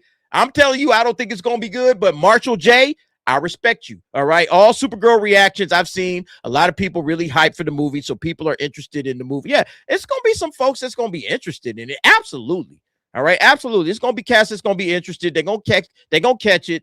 But I'm just letting y'all know. I think the overall sentiment is audiences are like, I don't really care. You know, audiences are, you know, basically like. I'm here to tell you right now, we don't care. Let me tell you, we don't care. Audiences don't care, man. Jenna Ortega, Marshall J. I hope it works out for you, G. I really do. All right. I hope you have a great time with the movie, man. Straight up. He also comes back with another $9.99. Says, I never seen the most dumbest comments in my 64 years of like where you have men complain Supergirl be stronger than men. What part of her being Kryptonian they don't understand? Yeah, I mean, Supergirl is going to have like, you know, she's Kryptonian. So she got the powers and she's going to be stronger. OP as fuck. Yeah, she's OP as she's shit. Fucking You know Superman, but a girl. Yeah. And yeah, I think there's some people that maybe don't understand the character. I'm guessing they don't really understand that. I don't like her snarky, rude attitude. I don't think people are complaining about that. I think like most of us look at it as what it is, where it's like you're going to a different planet to where she can like something as simply as get drunk, right? Like that. That's why it was weird when she shows up at the end of Superman and she shows up and she's drunk, and it's like, wait, how are you drunk when that's not how your powers work? You have the same powers as Clark, whatever. So obviously you go to a place that either diminishes your powers or completely gets rid of them or in some way. So they need to explain that. There's stuff like that. And a lot of that trailer like doesn't really show it. And it's like, well, the fans know that stuff, but your trailer doesn't show it. So we're curious to see what you do with it, I guess. But at the same time, is it enough to draw in the larger audience to any of that? Does anyone even care? Like, I don't know. Like, I don't, but whatever. I think they're trying to give her personality. I think they're trying to give her personality. What personality? Trying to give her personality away from Clark is is difficult for some reason for these writers because they don't want to alienate the audience, but they are alienating the audience. Clark is obviously goofy. This version of Clark or this version of Superman is like a goofy, you know what I mean? He doesn't really have personality. I mean, he's smart, but he's playing dumb. And I think she's the edgy side of a Kryptonian. And you know, we give her love because she's Superman's cousin, but she's not exciting at all. You know, like there's nothing about her that's like, oh man, I want to see her. Like there's no, what's the appeal to Supergirl? There's no appeal to her. A fucking dog. You know what I mean? They now Crypto is her dog. It's like, and this is gonna be a dog rescue adventure fucking movie. Like it's not. That's exactly what this is. Nobody wants to see that, man. Nobody wants to see Lassie. I'm ready to see Cat. You guys want to see it? No? Okay, my bad. I was gonna give it. Yo, Marshall J, thank you, bro. Appreciate it. We also got Ramon Carter coming through. They casted a Supergirl with no sex appeal. None. Kind of hard to argue with him, man. I mean, it's like, look, this isn't sexy. This isn't sexy. You know, Sydney Sweeney or somebody like her. Are you showing the Tina picture I sent you, D, of upgraded? Maybe they're looking into for the sequel. Well, I mean, they said Sydney Sweeney should be like Power Girl, and Power Girl is like a Kryptonian, but she doesn't wear the S for other reasons or whatever, like based on literally the comic lore or whatever. And it's like, yeah, no, that would work. And obviously, I mean, like I even have I have a holographic thing of Power Girl around here somewhere. But it's like, yeah, there's a reason that you, I don't know, you're drawn to that character. You're like, well, that's interesting to look at. Let me open that book. 2 big reasons.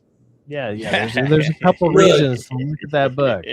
Look, they don't have momentum, dude. They are DC is notorious for not taking momentum. Dark Knight came out in 2008. The sequel to that didn't come out until 2012. Like you have momentum going. You need these projects to be consistent. You're not trying to play catch up, but you need to be relevant. You take way too long for your response. This movie should have came out March at the latest. You should have had it going on with March Madness with the girls playing basketball and being like, you should have had that all over the courts. International Women's Day. You should have really marketed this thing really well. Now you've got it going, or even I don't care if you did it on Mother's Day. This movie should be competing against Mando and Grogu. It could beat Mando and Grogu to me, but it's DC again, not planning for a future that doesn't exist with girl power that is underwhelming, man.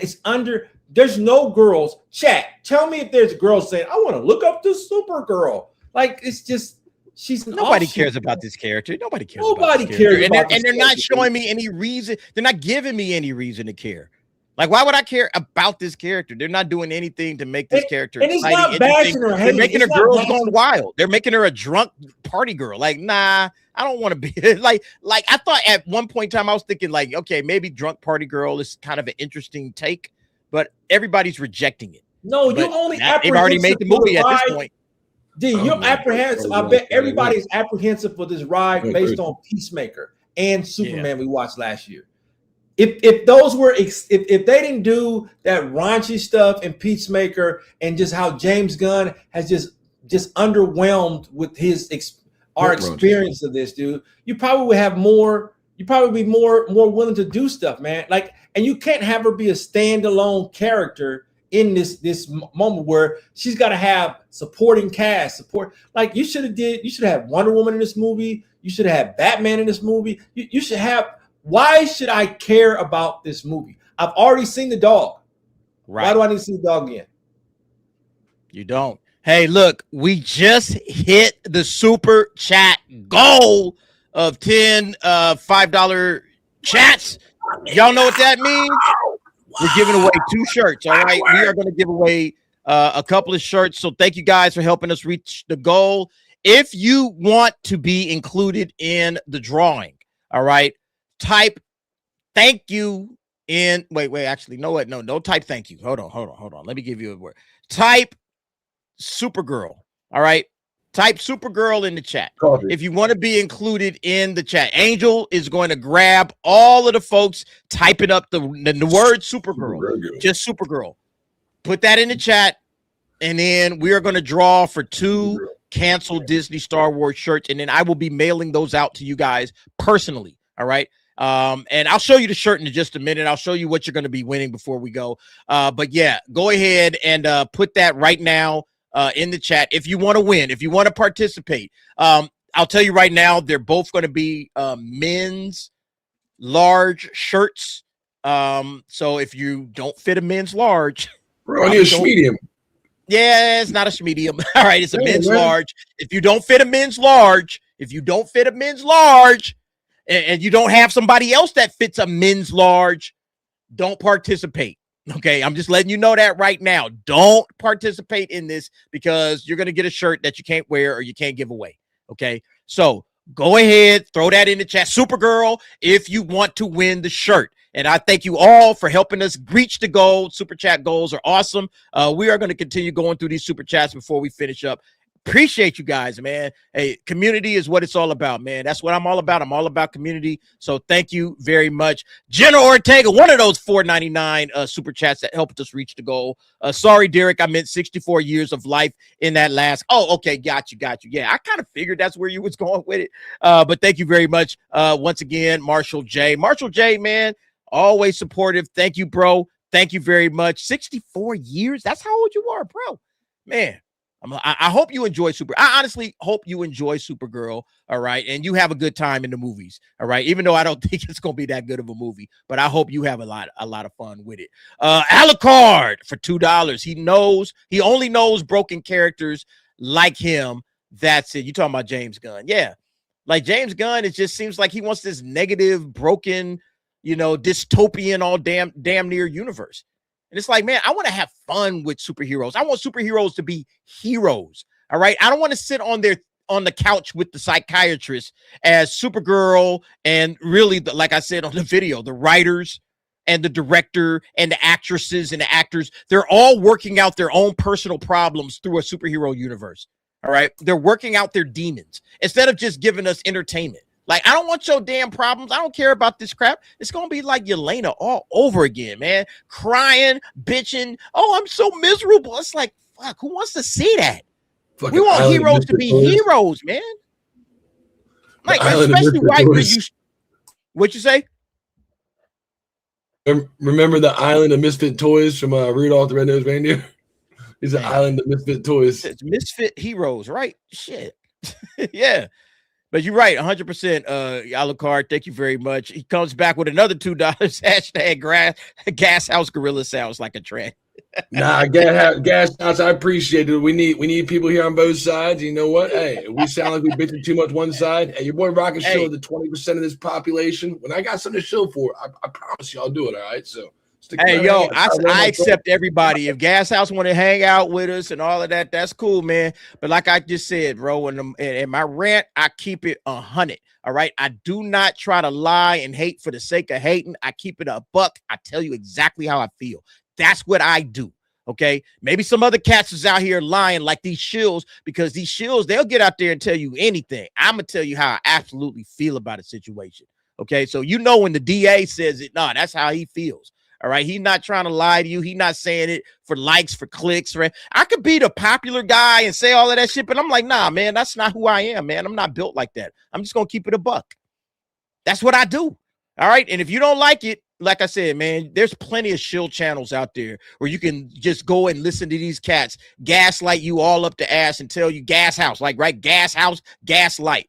That's basically what they're going to do. They're going to gaslight you and tell you that, oh, everything is great with Star Wars, while Star Wars burns to the fucking ground. Oh, everything's great. Everything's great with DC, while DC burns to the ground. I'm not doing that, man. That's not who I am. Thank you, though, for that gift. Thank you, Alucard. People in the panel cannot participate in the Supergirl T-shirt contest. Sci-Facts.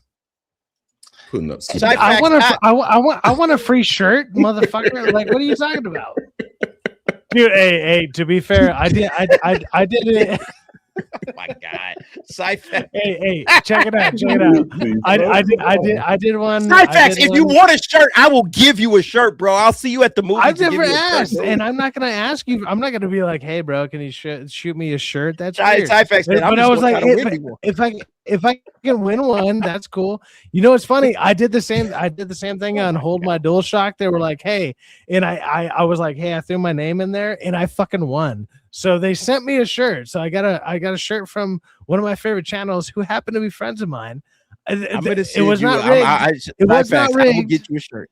I will get you a shirt, bro. Okay, all right. Take my name off. I didn't put it on. I'm just letting you know, like, dude. Hey, man, like, bruh. I mean, come on. I want a shirt. I want a DA shirt. What the fuck? I will get you a shirt. I will get you a shirt. And buy you a nice shirt at the shop, and go to the channel, hit the DA shop. You can buy you a nice shirt. How the fuck did this guy have a shirt before I do? What the fuck is going on? Because he fucking paid for it, man. That's why he got a shirt. Whatever. Hey, man, I've been poor for like a year, dude. You cheap ass. Oh man, I know you. I noticed you wearing. Look, I noticed you rocking the RK Outpost shirt. And you on here every week. Where's my? How come you ain't ever rocked it? I bought it 3 years ago when I had. All right, man. Look, you've been on here for a couple of years. What's up? What's up, man? Where's the DA I was on shirt? here when I was poor as fuck. You had me on here when hey man, you ain't never been on Ryan's channel, but you've been on mine, and I ain't seen you wear a shirt one time. Why do you think I was so thankful, man? I was just like, holy fuck, dude. Instead of buying the shirt, DA, I'm not gonna. I was in my way to homelessness, bro. You were like, hey man, I got a place for you, and I was like, thank you. I seen this dude wearing Ryan Kendall shirt all the damn time, but he on my channel, and instead of absolutely buying the shirt so he can ride, nope, I'm gonna try to win a shirt from the. So I'm just gonna throw my name in there and try to win a shirt. Hell yeah! I'm gonna say, oh man, this is crazy. Shout out Katie, Andy, Hold My DualShocks. Y'all stepping into some bullshit, but it's all good. I literally just won a shirt from them. They know what's up. They know how poor I am. I'm not sitting here trying like I got no money. Look, what man, the fuck? Leave the contest for the chat, man. Leave the contest for the chat. You a panelist. Fine. I will get you a shirt if you want. I never asked. What is going? It sounds like he'd rather you ask. I need a shirt. I need medium. Let me tell him. Okay, so Katie, Andy, I didn't know that was the option. Jesus. We had a super chat goal, and the super chat goal is poor. My bad. Hey man, you put yourself out there like that. So we had a super chat goal. Hey, well, yeah, man. I'm gonna call him out because you shouldn't be trying to win. So here's the thing. I had a super chat goal. If we hit 5, was it 10 $5 chats, we'll have a giveaway, and I'm gonna give away a couple of shirts. All right, that was what we did. Sci-Fax is throwing his name into the contest, trying to win it. See, the fact that they're laughing, I don't need to say anything more. So I did the same to their contest, and I fucking won. So I was like, "Come on!" On the panel at the time. No, you wasn't on the panel. No. I wasn't on your. Well, I mean, I was on your panel at the time. That seems like you weren't on the stream when we were doing at the time. Oh, my bad. I mean, just take my name off. It's fine. Like I'm not gonna lie. Look, we give you a hard time, but I will get you a shirt. I promise I'll get you a shirt, bro. I promise you. The next time we see each other at Burbank, I'm playing along. The next time I see you at Burbank, I'm gonna have a shirt in the car waiting on you, bro. The next time I see you, and it's gonna be the DA shirt, and you gonna wear it on stream just to make sure. All right, it's gonna be it's the one I wipe my rims off with all the time. Like, here you go. Here's my fucking. Hey, shout out to Slick. All right, the guy that got me the Yoshi. All right, he got me the Yoshi popcorn bucket. Thank you very much, Slick. Hey, Gas House, they're absolutely bodying you in the chat, Chief. I am here to tell you that you deserve it, man. Look, don't mess with the chat, man. The chat, do not mess with my chat, man. My chat got my back. All right, they ain't never gonna have your back. All right, so never mess with my chat. All right, straight up, that's how it goes. All right, thank you very much, Slick, for the 5. We also got Asura, who gifted 1 Derek the DA membership. Thank you very much, Asura, for gifting that membership. Much love to you. Also, Jerome's in the house. Jerome gifted one Derek the DA membership, and he also came back with a $5. I can't recall DA ever really being wrong. So if he's bitching, pay attention. Yeah, I mean, again, man, you guys can go back. So like Katie and Andy is like probably. I went off on the dude. I had to, man, because I can't stand people telling me that I'm just hating for the sake of hate. I cannot stand that, man. That pisses me off. So I went off, and Gas House Gorilla, he got it, but that's cool. All right, he's always welcome to be here, but I just got to let folks know this is how I believe. But yeah, I'm never gonna like gaslight you or tell you that, this isn't. I'm gonna give you my real opinion. Put it like that. I'm gonna give you my real opinion on everything all time. Supergirl will make $1 billion in the box office. That's a fact. Shit, that ain't happening. If you that ain't happening at you wouldn't have Rockefeller spouting crazy shit like that. Yeah. Yeah.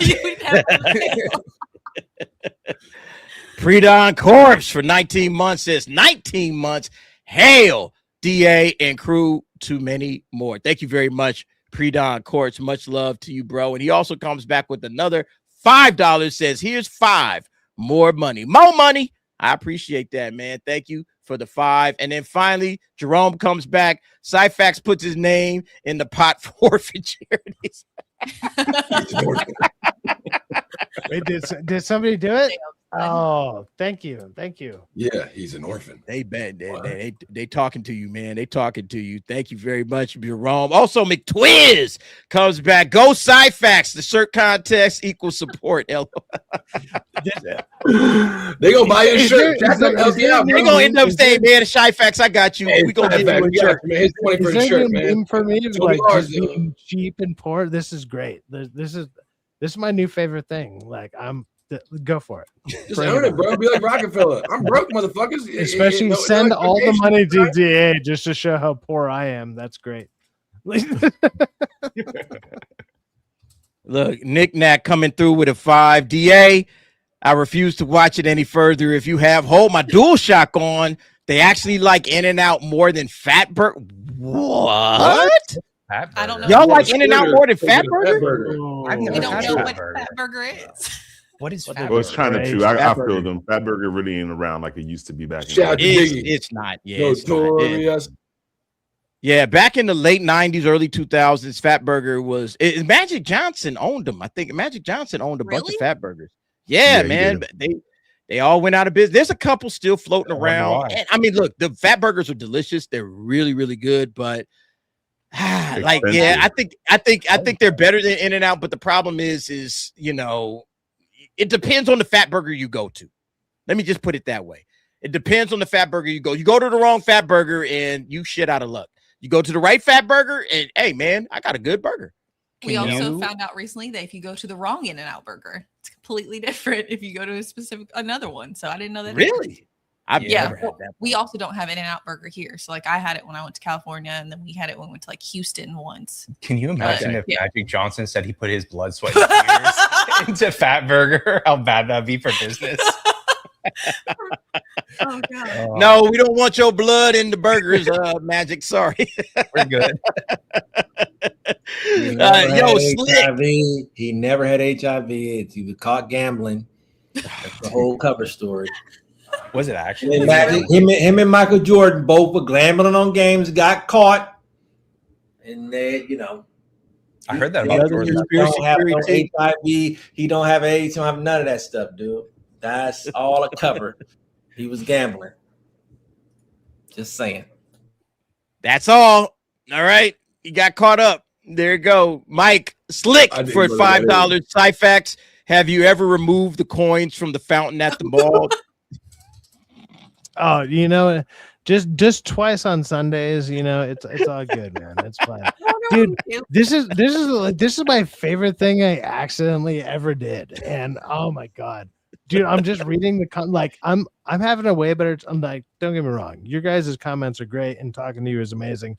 But reading the chat is my favorite thing tonight. It's hilarious. Dude, they cooking you in the I'm chat. Dying. I can't read the chat. I gotta be muted because I'm just gonna be laughing the whole time. I'm about to go back when when the stream is over, I told you guys I always go back and I read the chat, and y'all are always on fire, man. My chat is the favorite chat. This is the favorite thing that I do every night. I go and read the chat. I'm just gonna read the chat, dude. I'm gonna have a blast, I'm gonna be man. dying right now, dude. My chat, honestly, my chat is the best chat, man. You guys are dope, man. Keep holding it down, man. Yeah, cook Cyfax in the chat for trying to score a free shirt when he could have just asked. Bring it on. Bring it. I didn't know. Come on. Look, pre-down corpse coming with a 2 East pour. Suffer Cyfax. Suffer bitch. They ain't gonna let this one go, man. This gonna be here for a while, Cyfax. Just so you know, man. I don't think they letting this shit go, man. Yo, shout out to Nick Knack once again, man. Just kidding. They're my favorite new YouTubers, but their culinary taste is I guess whatever. P.S. I meant Whataburger. Oh, okay, Whataburger. Hail, Katie, and Andy. Okay, is it? Yes, 100%. In-N-Out Burger is better than Whataburger. Yeah, Whataburger is and you're right. And, yeah, I'm gonna have the whole panel. You better have an appetite if you go to Whataburger. We got one here like 3 or 4 months ago, and I'll tell you what, the number one, which is the smallest meal you get, is a pretty big fucking burger. I was It should be called Where the Burger because they've been screwing us so many times we've gone there. Really? Somewhere on my channel, North Carolina, I take care of you, Andy. I got you, bro. Look, somewhere on my channel, I did a Whataburger taste. Like me and my sons, we went to Houston for Anime Matsuri. We was chilling in the hotel room, and I said, "Hey, man, let's record like a Whataburger taste test." And I was like, "It is just a burger. There is nothing special about it. It's nothing special about it. It's just nothing at all, man. Nothing at all. It's just a burger. It is absolutely just a burger." Thank you once again, Nick Knack. Yeah. Everybody go and check out Katie, Andy, Hold My Dual Shocks. Great content, man. You guys are holding it down. Great content lately. It's really been blowing up, and I love to see the success. King Booty for $2. Would you want Henry Cavill back as Superman? Oh, 100%, man. I want him back in general. I can get Henry Cavill back as Superman. I think that would absolutely fix a lot of problems with DC. But you also have to give us a good writer. You got to give us a good story that Henry Cavill could jump into and really like solidify. You can't just bring him back. Bringing him back is one thing, but bringing him back with a really good story is the next part. You have to give it. Yeah. I would give it to Nolan. If you don't want to give it to Nolan, give it to Denny. That's what I would do. I would give it to Nolan. Definitely have Zack Denny Villeneuve, the Dune director. I would. If you think about if DC would have made moves and Warner Brothers would have invested. Let's say they would have invested 5 movies at $200 million each. That's $1 billion, right? They would have profited more on that because it would have been sort of like it would have been like a Harry Potter thing, like it would have accumulated over time because Man of Steel holds up, right? BVS, the Ultimate Edition holds up. Like all that storytelling, it holds up, especially if you look at the clips. You know how many views those things have for clips online? Oh, yeah. It's unbelievable. Unbelievable. Yeah, Henry Cavill was the Superman of this generation. Dude. I feel he was the Superman for this generation, kind of like Christopher Reeve was the Superman for my generation. They should have kept him, and the fact that they didn't, man, that was a big mistake by James Gunn. So James Gunn should have brought him back as either Darkseid or fucking Brainiac, even better in this new universe. Yeah. So you know what, give him. Yep. When he showed up in Black Adam, standing ovation, bro. Everybody was bought. Like, man. Such a missed opportunity, man. Man, I was so pumped up. I couldn't believe that they just abandoned him shortly after he showed up in Black Adam, man. What a mess. Oh, my God, man. All right, anyway, look, Craze eating cereal for $1.99. I'm starting to GoFundMe for our brother Cyfax. You got to GoFundMe going, Cyfax. Man, can't afford cheap T-shirts. For all the hungry kids in L.A. Oh, man. They cooking them, man. Look, Slick came back with another 2 donation for Cyfax GoFundMe. Please heal. I like how it's donated to fucking. It's donated. It's donated to DA. They giving me money. Here's $2. here's $2 that you're gonna have 70 for, or like, They're paying for your T-shirt. That's basically what they do. You get 70% of it. Like, oh I'm gonna get you a T-shirt, and they're basically paying for it. That's how it's working. I don't even want it. You know what? Send it to him. Send it to the guy who donated it. I'll pay for the rest of it. Jesus just Christ. $2 a day. You can help Sci-Fi. I made one bad joke, and now, like, you know what? Hey, everybody! Thank you very much for the super chats. Look, we just really got started, man. We only got through a couple of topics. We got more to go. Let's go ahead and give some love to the super chatters and all the gifted memberships that we got. Let's start off with the gifted memberships. You guys are awesome. Thank you very much. Here you go.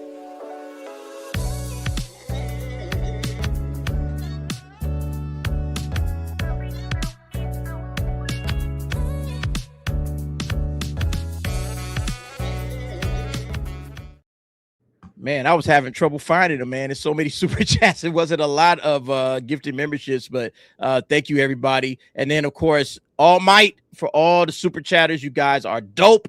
I appreciate y'all.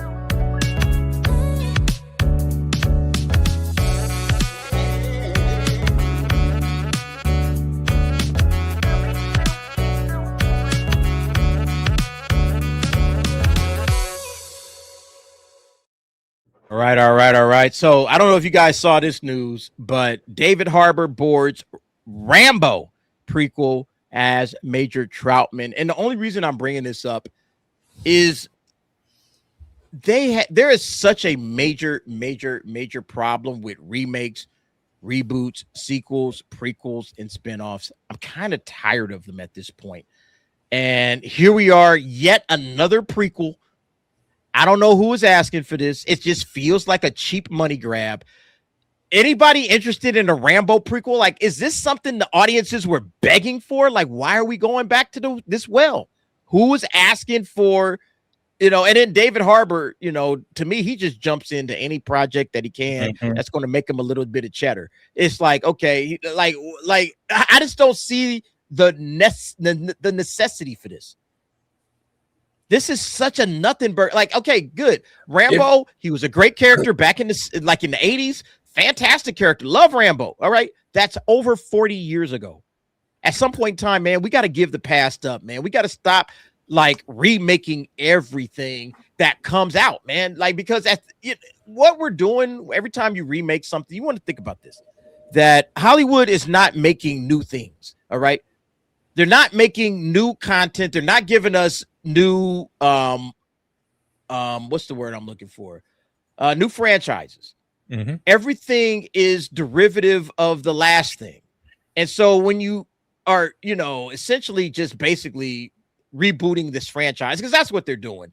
Noah Centineo, I think he's going to be playing Rambo. And so you're just basically rebooting the franchise. And it's like, why not just make something new? This is kind of frustrating. Anyway, thoughts on this, man? I think this is a big problem with Hollywood. I'm kind of tired of the remake shit, but you guys tell me what y'all think. I think it actually hurts. I mean, not only is it not necessary, I don't see how it can be good as the mystery. Like, what more do you need to know? He was in Vietnam. It was terrible. Like, seeing it's not gonna make it more impactful because that's not really crucial to Rambo's story. You're seeing it after the fact. It actually kind of is the complete antithesis of Rambo. Like, this guy dealing with his PTSD, it's showing you. I don't think you need to see how he gets it. It feels very. You don't need to see behind the curtain. Yeah. And on top of that, if they're actually doing what you're talking about, DA, and completely rebooting the entire thing and starting off with the prequel and then going to try and make more Rambo movies after that, they're basically just making a Rambo for the new generation, even though those people don't have a love for Rambo or an interest in his character. Yeah, so you're not going to gain a new audience because of the prequel. And so, you're seeing a continuation of they don't have any new ideas. They're so scared to invest money in something that's unknown. And so they keep going back to the well of previous ideas that worked out well and that were either popular when they came out or became popular over time, thinking somehow that's going to fix the issues that they're having. Yeah, 100%, man. Look, I loved Rambo as a kid. You know, I played the Rambo. There was a Rambo video game. I played that. There was Rambo was it, man. He was a hero. He went into Vietnam and saved the POWs. You know, that kind of like, and I see people in the chat saying, you know, that was that Reagan era hero. And I don't think there's anything wrong with Rambo, you know, but make a new story. Give us something new. Why are you trying to piggyback off the name John Rambo? You know, create a new character and make that character stick. And you could still tell a similar story, but you don't have to just keep giving us the same old.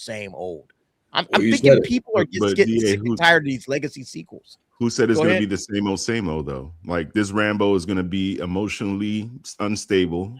You know, he's going to probably see a psychiatrist. You know, he's going to have, you know, this type of new age Rambo where he's going to be very sensitive to things. He's not going to be a killer. He's not going to be the same old Rambo. They're not going to produce him in that way. So it's going to be different. It's not going to be the same old thing. So step one, buy the IP.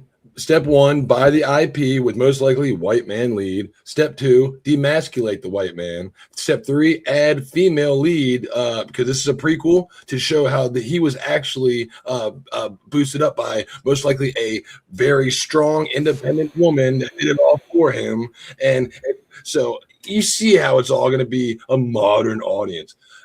First off, I don't care what you do with this. You need to make sure that since this is a prequel, because in part one, for those that don't know, he was killing all them cops and doing all that stuff because he was about to get 30 days incarceration plus 90 days probation. So they need to make sure they tell him that, be like, yo, John, when you go home, don't spaz out. You might get 30 days incarceration plus 90 days probation. What? Motherfuckers do that and fucking every time they get arrested nowadays. It's like, no, I'm going to fucking kill everybody. 30 days incarceration. You nuts. Fuck that shit. So if you don't fall back that writing, that's your stupidity. Go back and watch Rambo 1. You know what I'm talking about. The only thing you could do with Rambo at this point is fuck it up.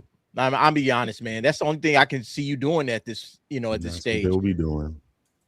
But don't they always do that? I feel like every time they reboot or do a prequel of something, it's always in the context of it ruins the original character, the original franchise, or the reason people fell in love with the character to begin with. Yeah. It's never good.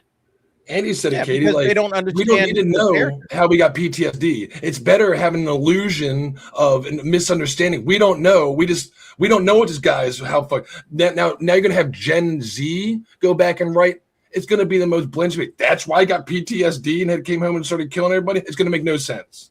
So it's better for the audience to be like, dude, he must have saw some fucked up shit. Gen Z can't write that. They can't even clean their rooms. They haven't seen anything fucked up. You know what I mean? So it's like, Yep. All right, guys. Look, this was just a quick one. I really want to get to this. All right. I want to get to, all right, before we do, let me just hit this super chat real quick. Shout out to Chris Bolts, member for 21 months. I think all these remakes of successful older franchises is covered for the sinister reality that Hollywood is trying to rewrite American culture. Oh, 100%, man. That's what they've been doing for years, man. They've been trying to retell the story of America. They want to shape America into something that it's not.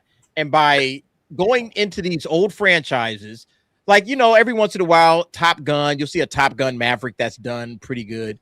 But usually like these, you go back into the archives and you dig up some old franchise. And I mean, there's been so many. We were talking about Troop Beverly Hills last week. Like, what are we doing with Troop Beverly Hills? Really? And there was another one that came. I forgot there was another one that they just announced, Fern Gully. Yes, they did. They did just announce Fern Gully. Yep, a live action remake. Why? Because everybody knows Fern Gully. We were sitting around the water cooler talking. Like, I wish they'd bring back Fern Gully. Like, but what they're doing is they're going to recontextualize. You know, it's like, oh, we got to see now. We got to look at Fern Gully in the light of this new movie instead of just accepting. Yeah, exactly. Maybe Fern Gully identifies as a trans person. We don't know. There's more to the story. We got to find out. It's the same thing with them doing with the villains from Disney's characters of like having the what was it? The Cruella de Vil movie that they did where they did her story and it turns out she had some trauma growing up. The one they did with Maleficent, trying to make it seem as if she wasn't completely all bad. Like, and then even when they did with Mufasa. When they did the Scar with Scar, yeah. Yeah. And so they want to explain the villain. Oh, the villain's not so bad. The villain's actually a nice person. They just, are misunderstood, or they had some trauma, or somebody did something to them. And I think that's just a cover for themselves because they're the villains. All right. These people in Hollywood. All right. And they're just trying to explain away. This is why I'm a horrible person. So understand I had trauma in my life, and that's the reason why I'm the way I am. Instead of just saying, no, you're just a piece of shit. Like a lot of these Hollywood cats, they just pieces of shit. But that I 100% agree with you, Chris. They're trying to rewrite American culture. That's basically what's happening. Thanks, bro. Thanks for being a member for 21 months. Much love to you. All right, let's move to this, man. Avengers Doomsday. I know you guys have heard all the news. I know you guys have seen all of the stuff that came out of CinemaCon. Kevin Feige, bro, he's just trying to just say, hey, what phase 4? What there was a phase 4? What are you talking about? What's that all about? All right, what's that all about? Phase 4? What? It was that? Did that happen? They are going to move right on past that. This is what he said at CinemaCon, and everybody's talking about it. Let's listen to this. It picks up where Endgame left off. It also goes all Turn this up a little bit. I got it turned down too low. Speak up. We can't hear you. We can't hear you in the back. Speak up. Listen to this guy. Avengers Doomsday picks up where Endgame left off, but it also goes all the way back to the original X-Men, finally, bringing the crossover event that fans have been waiting for, with Avengers and the X-Men together on the screen for the very first time. We are so excited to be working with our friends, our partners, the Russo brothers, Captain America, the Winter Soldier, Captain America, Civil War, Avengers, Infinity War, Avengers Endgame, and now Avengers Doomsday. Ladies and gentlemen, Anthony and Joe Russo. Master class in how to present. Just keep. I don't want to stop. Keep watching the master class. So he just says, "Hey, it picks up right where Endgame left off. We're gonna give you these X-Men. We're looking forward to this.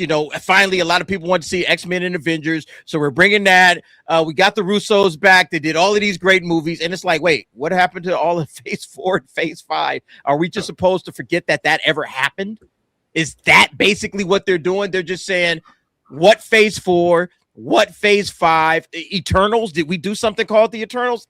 Who cares? Who cares about Shang-Chi and all that? I mean, they're all going to be in the movies. Don't get it twisted. But they're going to explain it away. All right. They're going to find a way to explain, these guys, they're in the movie, but there's going to be a Endgame re-release. And the film will feature new footage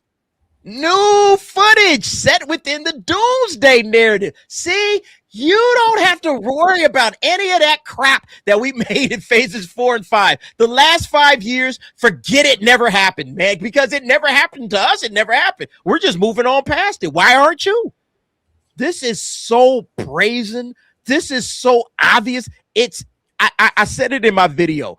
I kind of low-key respect it because he's basically saying, we fucked up. We fucked up bad. Look, forget all of that bullshit we did in the last 5 years. We just moving past it. Hey, get ready for Doomsday. Doomsday is here, ladies and gentlemen. You ready for Doomsday? And they ain't gonna even address all of that other shit. Like, what about all of this MCU stuff, the Marvels and all that? Whatever, man. Who cares?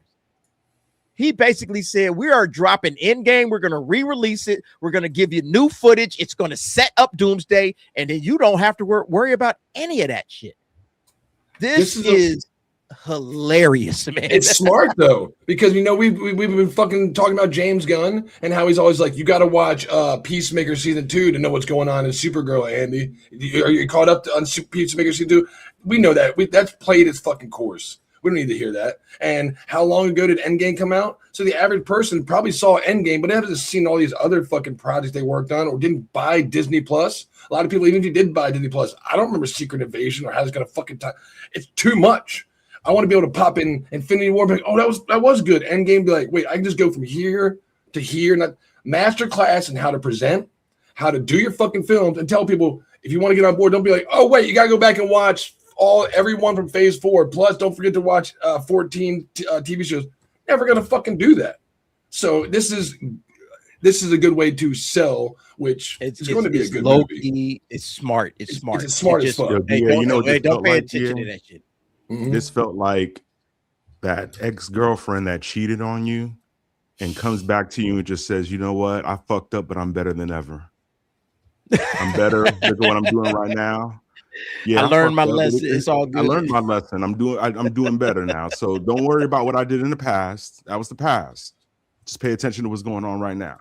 And that's basically, and it's smart. I mean, he's taking, James Gunn's mistake in regards to making people pay attention to too many things. And it's like, you know what, let me simplify it. I don't want you to go back and look at all those other shows. Just come back and watch the movie again in regards to Endgame. You're going to see something new, and then it's going to show the story to begin off of. And I knew they were going to do this. It's a smart move. It's nothing, I don't see nothing wrong with it, to be honest with you. I don't know why a couple of people are upset about it, but they kind of did like the Tiamat entered. My bad, Katie. Go ahead. I was gonna say they just did like the Tiamat thing in Captain America 4. It's all the stories are done. Yeah, and just a step further, like they're clearly taking a page from. Let's listen to what are the characters that people actually care about. The majority of people actually care about, and let's bring those people back and actually focus on that, because that's what they haven't been doing in the DCU whatsoever. But yeah. I can understand some people being upset because there are people who did like some of the characters in Phase 4. And so they felt like it was a tease of building up to something that was going to be a future, especially when they teased multiple times at end of films that they were going to return, that there was going to be deeper stories, that they were going to build on things to create a more cohesive universe. And none of that happened. So I can understand people being upset if you're like the people you do care about. Clearly, they're just completely writing off and not even giving a conclusion to. It's not like they're going to wrap them up. They're either saying they're so irrelevant that we don't care about them and we're not going to talk about them at all and pretend they just never existed, or we're going to throw them into this movie and they're going to be cannon fodder.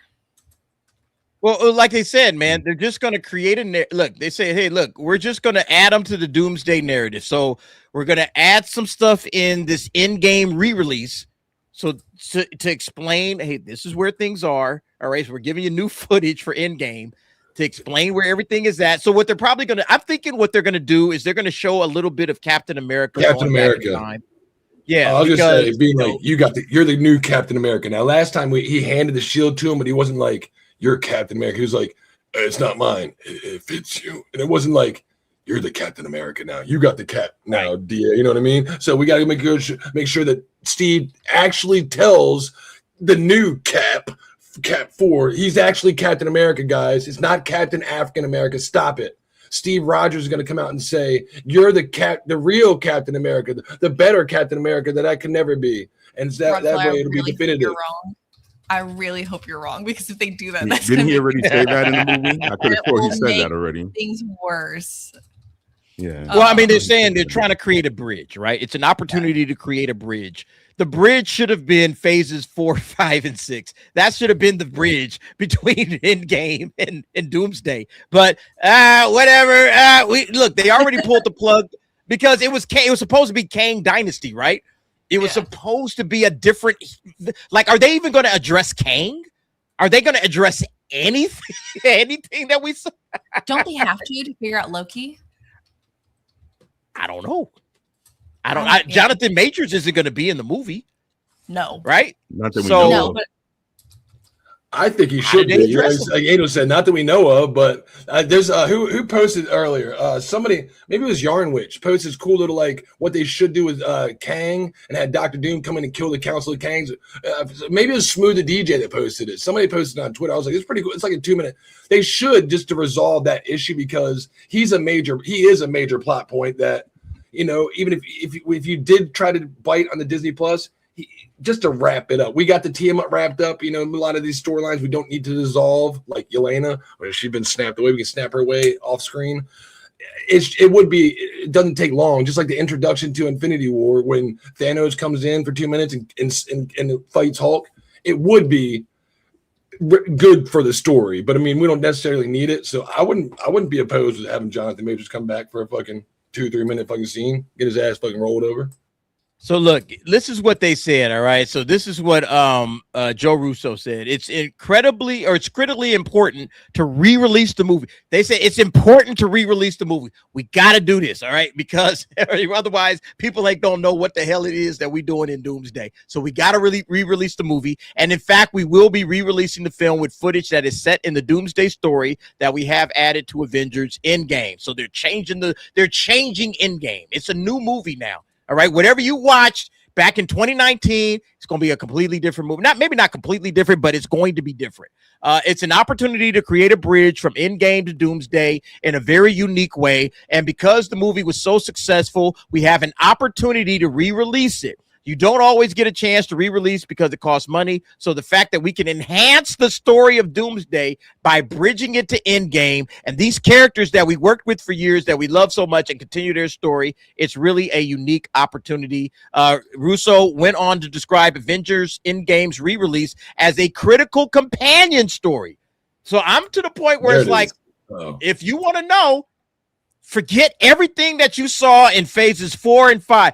You got to go and watch the Endgame re-release because he says it is a critical companion story and a setup for what you're going to watch in December when you see Avengers Doomsday. So they basically said, hey, you want to it's almost like, remember Captain Marvel? If you literally was just going to say that.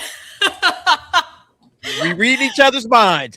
It's literally the exact same thing. If you want to understand what's about to happen, you got to go and watch Captain Marvel.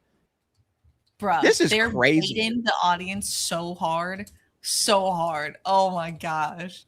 Because even with Marvels, hold on, guys, keep talking. I'll be right back. Keep talking. They talked all that crap about initially that you had to watch all of those TV shows and companion pieces to know what was going on in the Marvels. You did not. They completely tell you in the very beginning of the Marvels who each character is regardless. So I don't believe you actually need to see it. They're just trying to get more people to go to the theaters.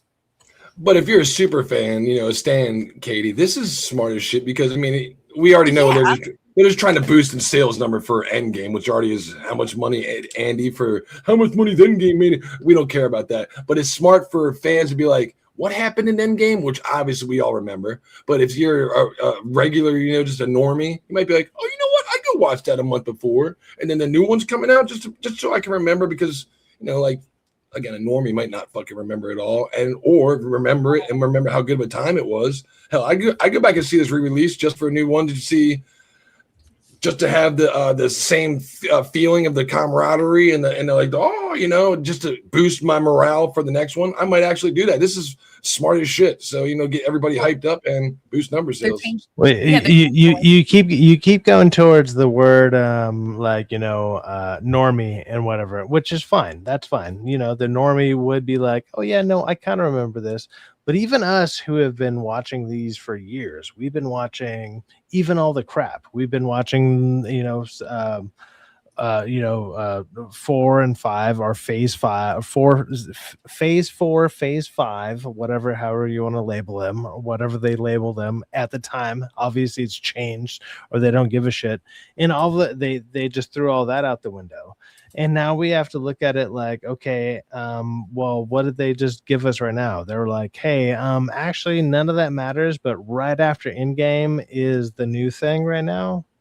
So you got to go back to remembering just that. So the last 4 to 5 years, that's all out the window. And that's what they're telling you. Right? I just think this is smart, though. I think this is smart because they're going to be able. It's smart, but is it though? Like the Russos is like, hey, forget the last forget the last 4 to 5 years. Just forget that. No, it's not smart, Andy. Who really remembers it? What was the most exciting thing that you remember out of the last 4 or 5 years, except Deadpool and Wolverine? Just keep it real. It's smart for them. It's smart for them to it's smart for them to cancel that. Sorry, Katie, I didn't mean to cut you off. Good. Okay, go for it. No, I know. I mean, I understand what you're saying, Sci-Fax, but just to keep it real, like, who really remembers? I don't remember it. Yo. I barely remember it. in all honesty, I just think it's more so it's the shifting of the landscape of most people are going to watch Endgame regardless ahead of time, knowing that it was supposed to lead straight into it just at home. So like re-releasing it in theaters and then also baiting with the fact that they're adding scenes that have never been seen before is trying to just transition to the theater. I'm curious. I mean, like obviously, like we're all moviegoers and whatnot. Is them releasing Endgame with the new kind of scenes there? Are you looking forward to seeing Endgame before this new one, before Doomsday? Are you going to go see Doomsday? Are you going to see Endgame before Doomsday? Yeah, like, are you going to see Endgame before Doomsday? Like they're just both ridiculous names. So are they going to release Doomsday in the new version, Andy? I'm there. They got to put Gaia from Secret Invasion in the new updated version, and I'm in. No. But no. Okay. What DA? Oh, I was going to say, like, are they going to make it available on Disney Plus, or do people have to actually go into the theaters and pay money to watch this? Or is this going to say, hey, we re-released it, but it's, you don't have to pay. I think they're gonna have to go. They're gonna have to go to the theaters. I think they'll do a theater release, and then we're not giving you the theater. I think a couple weeks after Doomsday's is released, they'll send it to digital, but they're gonna make you go to theaters. Gangsta, man. They are so gangsta for this, man. This is a straight up like hood move, man. This is what we would do. This is a finessing of the ultimate level. Bro, it's like selling knockoffs, man. Like a pimp does that, dude. Yeah, I'm not gonna tell you where you're going. I'm not gonna tell you where you are. I'm gonna tell you where you're gonna go. Right. Exactly what it is. That's legit. Yes. This is a finesse of the ultimate level. This is crazy, man. I mean, I was thinking about that. I was like, they're about to make everybody go to the theaters to understand this shit. Yeah. Bruh. Marvel, man. Like, look, like I said, man, I said in my video, man, I kind of low-key respect their gangster, man. They are not playing games, man. Hey, man, we need that bread. Hey, you guys want to understand Doomsday? You got to go to the theaters and watch Endgame. All right, you got to go up. They have to figure out some way to recoup this $700 million investment they've done into one movie. They should be totally shameless and say, you got to go see Endgame. And as we all know, to understand Endgame, you got to go see Captain Marvel again. Yeah, exactly. No, but Dooley, it's real that like when you watch the Avengers movies, if you watch 1, 2, then 3, which is Infinity War, 4, Endgame, you can watch all of them and basically 1, 2, 3, 4. You don't have to know in between. There's always an end credit scene that picks up. They're supposed to be that way. They're Avengers films, just like if you watch, you're supposed to be Ant-Man 1, 2, and 3, which they went off the rails in part 3. It's supposed to be an isolated trilogy to where you can watch those 3. An end credit scene will have something tied to the multiverse, but it also has an end credit scene tied directly to the trilogy, or so you can watch all 4 Avengers movies and hopefully these next 2, 6 of them, and not have to worry about watching any other homework in between, because 30, 40 plus films is a lot for people to do. But 6 that's awesome. That's a Star Wars trilogy. You know what I mean? Rock, I think most people can watch Endgame and it'd be the first film they've ever seen and figure out what's going on. Like that too. There's a lot of exposition in Endgame.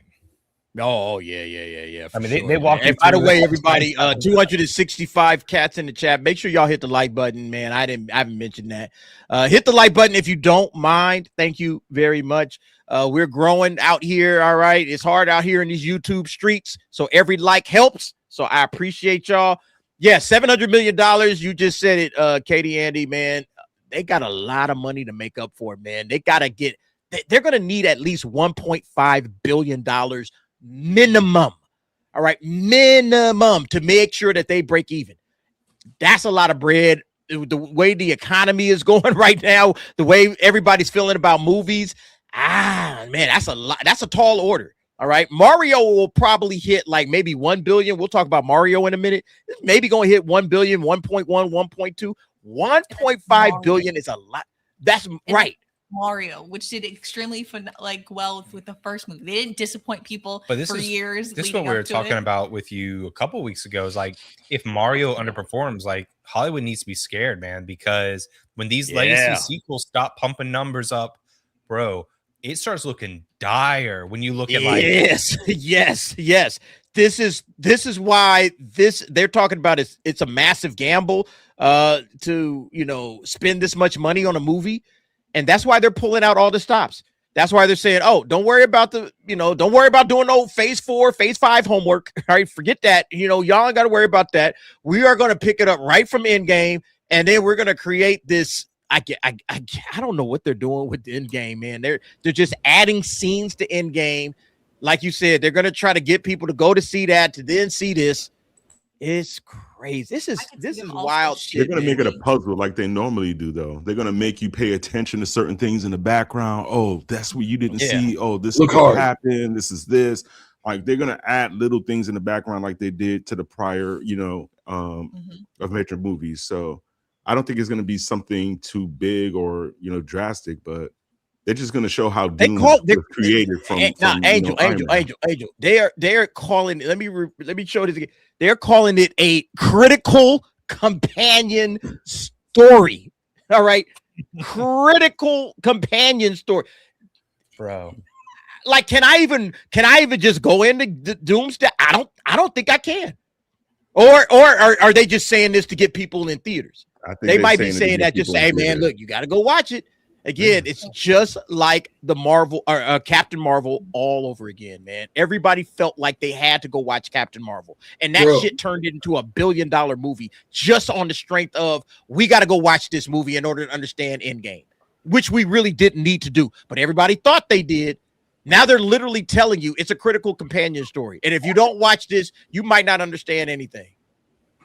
What if they all they do is add is 2 scenes? One is the the Thunderbolts end credit scene, like we're the new Avengers, and then after that it's like, oh my god, what we're picking, and then it's like Fantastic Four end credit scene, like we're picking up something on the radar. Is that a spaceship? That's all they add, just to be like, what? Well, now we know the Fantastic Four and the new Avengers are going to be in it. So I mean, you had to see that. It's critical. We saw it in the fucking end credit scene of the stupid movie we want to see, you dumb assholes. But yeah, but maybe you didn't see that shit. You know what I mean? So now you saw it. It's critical. You have to see it.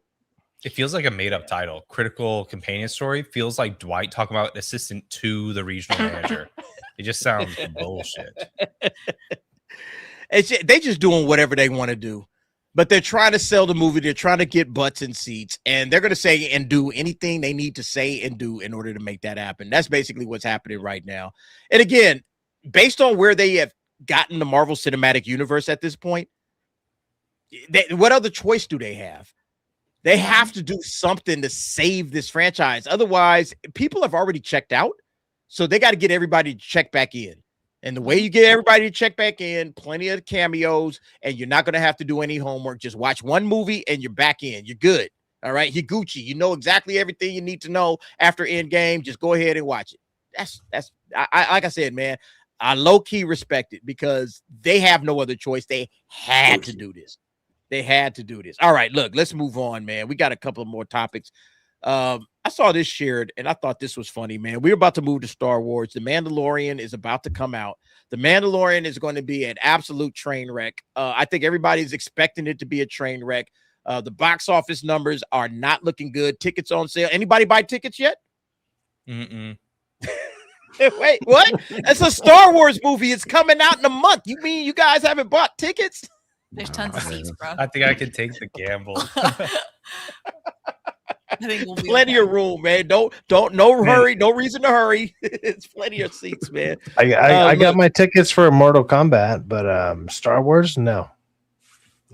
Yeah, I got my tickets for Mortal Kombat as well. I'm looking forward to. I'm looking. Are you watching it in Burbank? Are you going to Burbank to see it? AMC 16. Yeah. All right, man. I'm gonna see you there, man. I'm gonna have a shirt for you. Fine. We're gonna hang out. Yeah. As well. You better have my. You better have my shirt. Yeah, I needed my charity shirt. Apparently, Jesus Christ. You know what's scary though? The only 2 films we saw last year that were sold out, where we couldn't go the day we thought we could go, was K-pop Demon Hunters for the special showings and the Lord of the Rings special trilogy. We had to go the following weekend. Everything it was sold out. All the new big blockbuster things, bro, you can walk in where we are and just one thing that you can't go, I think Dune, the IMAX sold out. That's the only thing I think that is sold, and Odyssey sold out, but that was like last year it sold out. So like these IMAX screenings for these giant like Dune and Odyssey, those are selling out. But yeah, like I did a video, man. I was like, I could have got any seat I wanted to in Mandalorian and Grogu opening weekend. Nobody's checking for this movie. Nobody's checking for Star Wars, period. I thought this was kind of funny, man. This is a quick one, man. Rotten Tomato scores for projects since Disney took over. What's been your favorite? So here's the I guess there's 20 projects. You know, for Star Wars in the Disney era, and these Rotten Tomato scores, it's just like, okay, if Star Wars has been this good, then why is it this bad? Like, why is nobody checking for it? Why aren't they showing the audience scores? Exactly. Yeah. Yes. Exactly, Andy. Do not listen to Rotten Tomatoes. That shit is a joke. We've already proved that the past 3 months. Rotten Tomatoes has nothing to do with us, the fans that complain and say shit's garbage. These are paid shill numbers. Rotten. What is it? Critical choice. Critics list. Critic list. Yeah.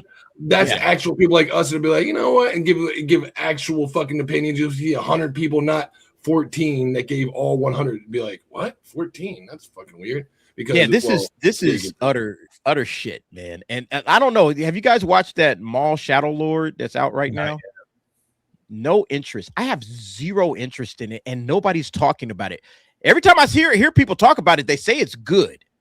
I've heard people say it's good, but I just don't have any interest in watching it. It's like, all right, whatever. It's good. All right, cool. I'm glad it's good, but I don't really want to watch it. Exactly. I always kind of thought Maul, like, and I loved Maul as a kid because he's cool, right? The first time you see him, he's got a double-sided lightsaber, but he's like gimmick territory. He feels like they wheel him out to like try and signal to like long-term fans because he was at the end of Solo. We've seen him like in Rebels and stuff. But realistically, like, dude, we know how it turns out with him. I was always more interested in seeing what Kenobi was going to be, and that was a disaster. And that was the one place where I thought they should have had Maul like to show up. Okay, the Islamics thinks he's, it's pretty good. Again, I've heard good things. So maybe it is good. I also thought that this was an interesting story, man. This was on Cosmic Book News. Disney hoped the new Star Wars trilogy would erase the original. Yeah, good luck with that, man. Nobody's remember. This is how out to lunch and how like disconnected from the fan base that Disney was when the sequel trilogies came out. They did not understand anything about what fans were looking for. We just wanted the feeling of Star Wars back with the old characters, and they gave us girl boss, like simp, and like I don't know what is Poe. Like Rey is a girl boss, Finn is a giant simp. I don't know what Poe is, but regardless of what it was, nobody was rocking with it. It was absolutely a disaster, and they really need to retcon it, man. What are you laughing, Katie? Because Andy said Poe is possibly gay. Yeah, you know what? I think you're right. You got a girl boss, you got a simp, and you got a gay dude. There you go, man. That's your new Han, Luke, and Leia. Nobody. And Finn is so what does it say? Mando is sexual. Finn is a Groguner. The fact that they thought that this thing was going to do something was, anyway. No. So look, Mando and Grogu's. Mando and Grogu gonna be out in a month. We got popcorn buckets. Are you guys big popcorn buckets fan? I got my Yoshi popcorn bucket. That's probably the only popcorn bucket I would get. I like this one right here, man. This Mando and Grogu at popcorn bucket. It features sound effects, light up turrets. At collectible container comes with a large popcorn. I'm like, okay. That might be something that you can buy. You can sit up on the shelf or whatever. And then they had another one. Where is that one at? They had this one here. Yeah, this one kind of looks cheap. All right. This Mandalorian one with Grogu. Like that just looks like I wouldn't buy this one. This one looks dumb. But I would buy the other one. The other one looks all right. What's up, Angel? Did they just drop these? Because I didn't see this on Sidmark's website. It's on this is Regal. I think they just dropped it. This is with that's Regal. What I'm saying. Because Sid Marks was just showing like a standalone cutout that the kids could buy of Baby Yoda. Okay, like you could be able to buy a cutout. I was like, what the hell? Yeah. The only this is popcorn ridiculous. bucket I'm looking for is the He-Man one, to be honest with you. I don't know if you see the Battle Cat one. That Battle Cat bucket. Woo. Like end credit scenes in fucking Marvel movies. Like end credit scenes in the Marvel movies, D. If it belongs, allow it. But don't make a fucking popcorn bucket for every goddamn movie now just because you want to make a popcorn bucket, especially something like this. Oh, no, Rock.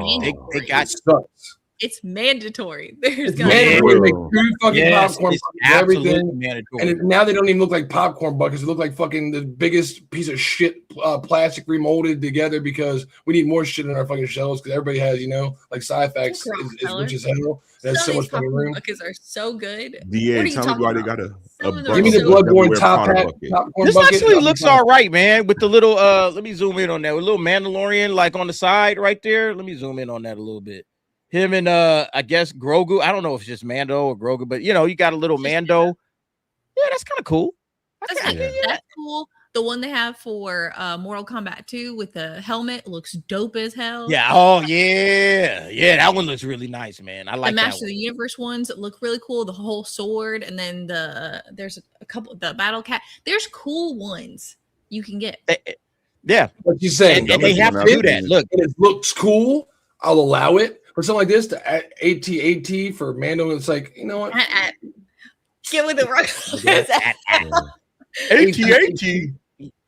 All right, look. Let's talk about the movie itself.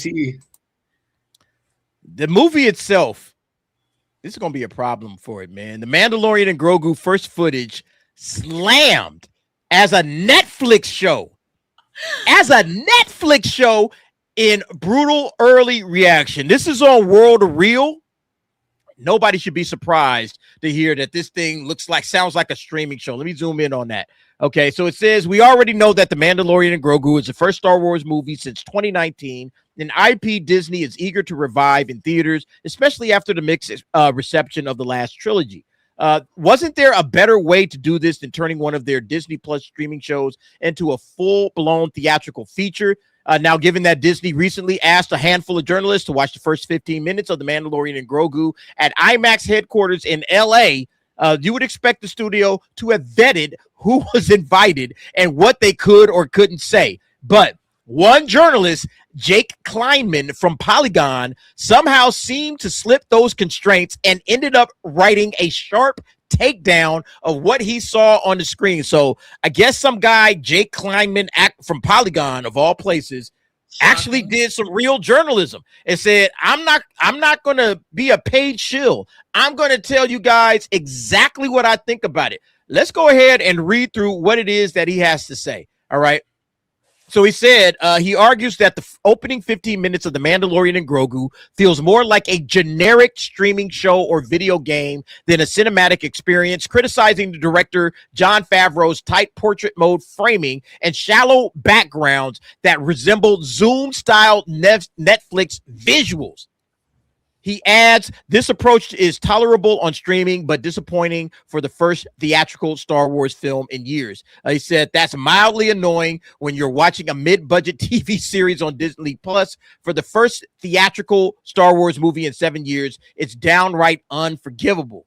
I mean, this guy just basically roasted this whole movie. All right. They only saw 15 minutes and they saw it in IMAX. So it's probably like, hey, everybody come out to IMAX. I've been to that IMAX theater in LA. It's all right. It's for a journalist through this magazine, like that's kind of fucking scathing. Like that's not good. For Polygon to say that? Like, you can even see he's tiptoeing around the tulips with this. He's like, well, I mean, this, that, with it. It's like, no, he's like, this is trash. Like if you just read beyond what he's actually saying there, it's like he's trying to say this is terrible without saying it's terrible so he can continue to have his access. That's all. What is he saying? He's saying generic streaming show. He's basically saying what we've all been saying. Yeah, it's just another season of The Mandalorian. Like, why am I going to the theaters to watch this? Yeah. It's just another season of The Mandalorian. Because Lucas Films, whatever, Industrial Lighting and Magic made this stupid big ass screen that you can put inside of a warehouse, and it makes the audiences feel like they're in the environment. Basically, a way so they don't have to go on site and fucking what's the name of that big ass fucking TV? Andy, you know what I'm talking about. And Luke, ILM makes. It's a sound stage now, but it's probably the biggest one in the world. Oh, you talking about the volume? The volume. So it forces the actors to have to go work right in front of each other. There's no depth. There's no distance between them. And like my man has said, it feels like you're watching a streaming service because it's two actors on a stage performing. It doesn't feel like you're in a set, a gravitas, like, like Dune, when you see all these actors distant and far away, because they're not. They're within 30 feet of each other at the maximum. Yeah. But don't worry, the background looks very digital. Isn't that awesome? But us the viewers, we're like, it looks like fucking two people still. I'm always complaining, one's on the left, one's on the right. My turn to talk, other person to talk. That's not how you do a fucking movie. And that's how every Star Wars product has been ever since the volume has been pumped out. And they want to do, it's always that background. It's always de-aging technology because they're trying to make the money back for these new creative things. And it's like every time there's going to be a character that needs to be de-aged, it's going to have a volume scene. Most likely 75% of it look like a fucking streaming service. So it's like, you need to stop utilizing these projects and start selling them, and then maybe even stop destroying Star Wars with them. Yeah, I mean, this is just bad, man. All right. He goes on to say, acknowledging that early scenes don't always define the whole film. Kleinman emphasizes how memorable openings in the classics like The New Hope, Empire Strikes Back, Revenge of the Sith set the tone, arguing that by comparison, this one feels flat and forgettable. Hopefully I'm wrong. Star Wars really needs a win, but I'm still not convinced The Mandalorian and Grogu is it. Nothing in this first 15 minutes makes me feel optimistic about the remaining 2 hours I still haven't seen. I mean, this dude just basically roasted it. He just basically said, this is some bullshit. This is some bullshit. Like, I don't know what y'all are doing right now, but it's not working. It's not working, Star Wars, and y'all got y'all works cut out for you. If you think that you're going to get anything out of The Mandalorian and Grogu, it's looking pretty bad right now, man. I think this thing is about to flop. I don't know what you guys feel about it, but I feel like this is going to it's going to flop. We talked about it, maybe 300 million, 350 maybe. And that's not the return to theaters that Star Wars needed or wants, So I don't know. Thoughts on that? No, that's gonna be like a huge miss for them. Like, I feel like this is supposed to be like a return to theaters. They were trying to transition with something that should have been tried and tested because they knew people enjoyed The Mandalorian. Their misstep is the fact that they did it after season 3 and not after season 2. If they put this movie out after season 2, it probably would have a way better reception. Would have killed the last couple episodes of season 2 and Luke shows up, it would have had a better reception. If you want to be all cash grabby and desperate, like be cash grabby and desperate. Good choices, But now, like, I think people are tired of it too. I think that the gimmick has worn off a little bit. It just seems like stuff we've seen before, like him being silly and liking food and stealing snacks and pushing buttons he's not supposed to. It just, and people are over it. And also I think most people checked out after if they even watched season 3 of The Mandalorian. So I don't think people are even invested anymore. There'll be a handful of people who actually still care about like baby Grogu, but nowhere near the number of people they thought were going to go based off the idea that it's a Star Wars project. It's a reminder that the best parts of Disney Star Wars are the things that like old school fans used to tear apart about the original trilogy. Like, you remember Ewoks? People hated the Ewoks. Right. That's like kind of what Grogu is. He's the best, but he's the best part of what Star Wars has put out, and it wouldn't hold up in the original trilogy. Well, it's going to be very telling because it's the first Star Wars thing that's been produced in 7 years. Like, I think the last one was 2019 with Rise of Palpatine or whatever you want to call it. But it's like that was 6-7 years ago now, and it's like before that they had 15-16 years in between the movies between then, and then so it was like such a giant gap that you were like, ooh, new Star Wars. It kind of got people's hype up, but that same type of hype isn't here in the movie theater space anymore. Like, that kind of stuff it's just not. It's just simply not. And so when you have new movies like this coming out, it's like nobody's hyped for new Star Wars, man. They're just not. And I don't expect anything to come out of it. It's going to be, like you guys are saying, maybe 300, like maybe the top 500. But still, if it costs you like 250 or 200, this thing's not making money. I'm not saying it. I'm not saying it. Yep. I agree. This was posted up, but I don't know if you guys are familiar with Luis Fernandez. He does a lot of box office coverage, and he basically just said, look, man, this thing is trending or right around where Mission Impossible was last year in terms of pre-sales. And that's when Mission Impossible was going head to head with Lilo and Stitch. You know, Mando is going up against nothing. All right, there's nothing dropping on the same weekend with the man. I think Passenger, or some movie called Passenger, which, you know, looks mildly but it's not Lilo and Stitch, you know. And basically Mando is all by itself, and nobody's checking for this movie. Nobody's checking for this movie. You can have all the glorious popcorn buckets you want. It's not going to make any difference. I think 350 is the absolute ceiling. Okay, for this movie. I think it's going to crash out somewhere between 275 and 300. What do you guys got? I think 300's on the high end. Yeah, I think it could be bad. I think after the first weekend, it might be just nothing. Like a 60-70% drop, maybe something. Isn't this dropping in May? Yeah, Memorial Day. So May 16th is May 22nd. Kombat. Okay, no, May 22nd. May 16th. Yeah, look here. Let me show you. Here it is. I mean, I got tickets for Mortal Kombat May 16th. Yeah, so no, here it is. May 22nd.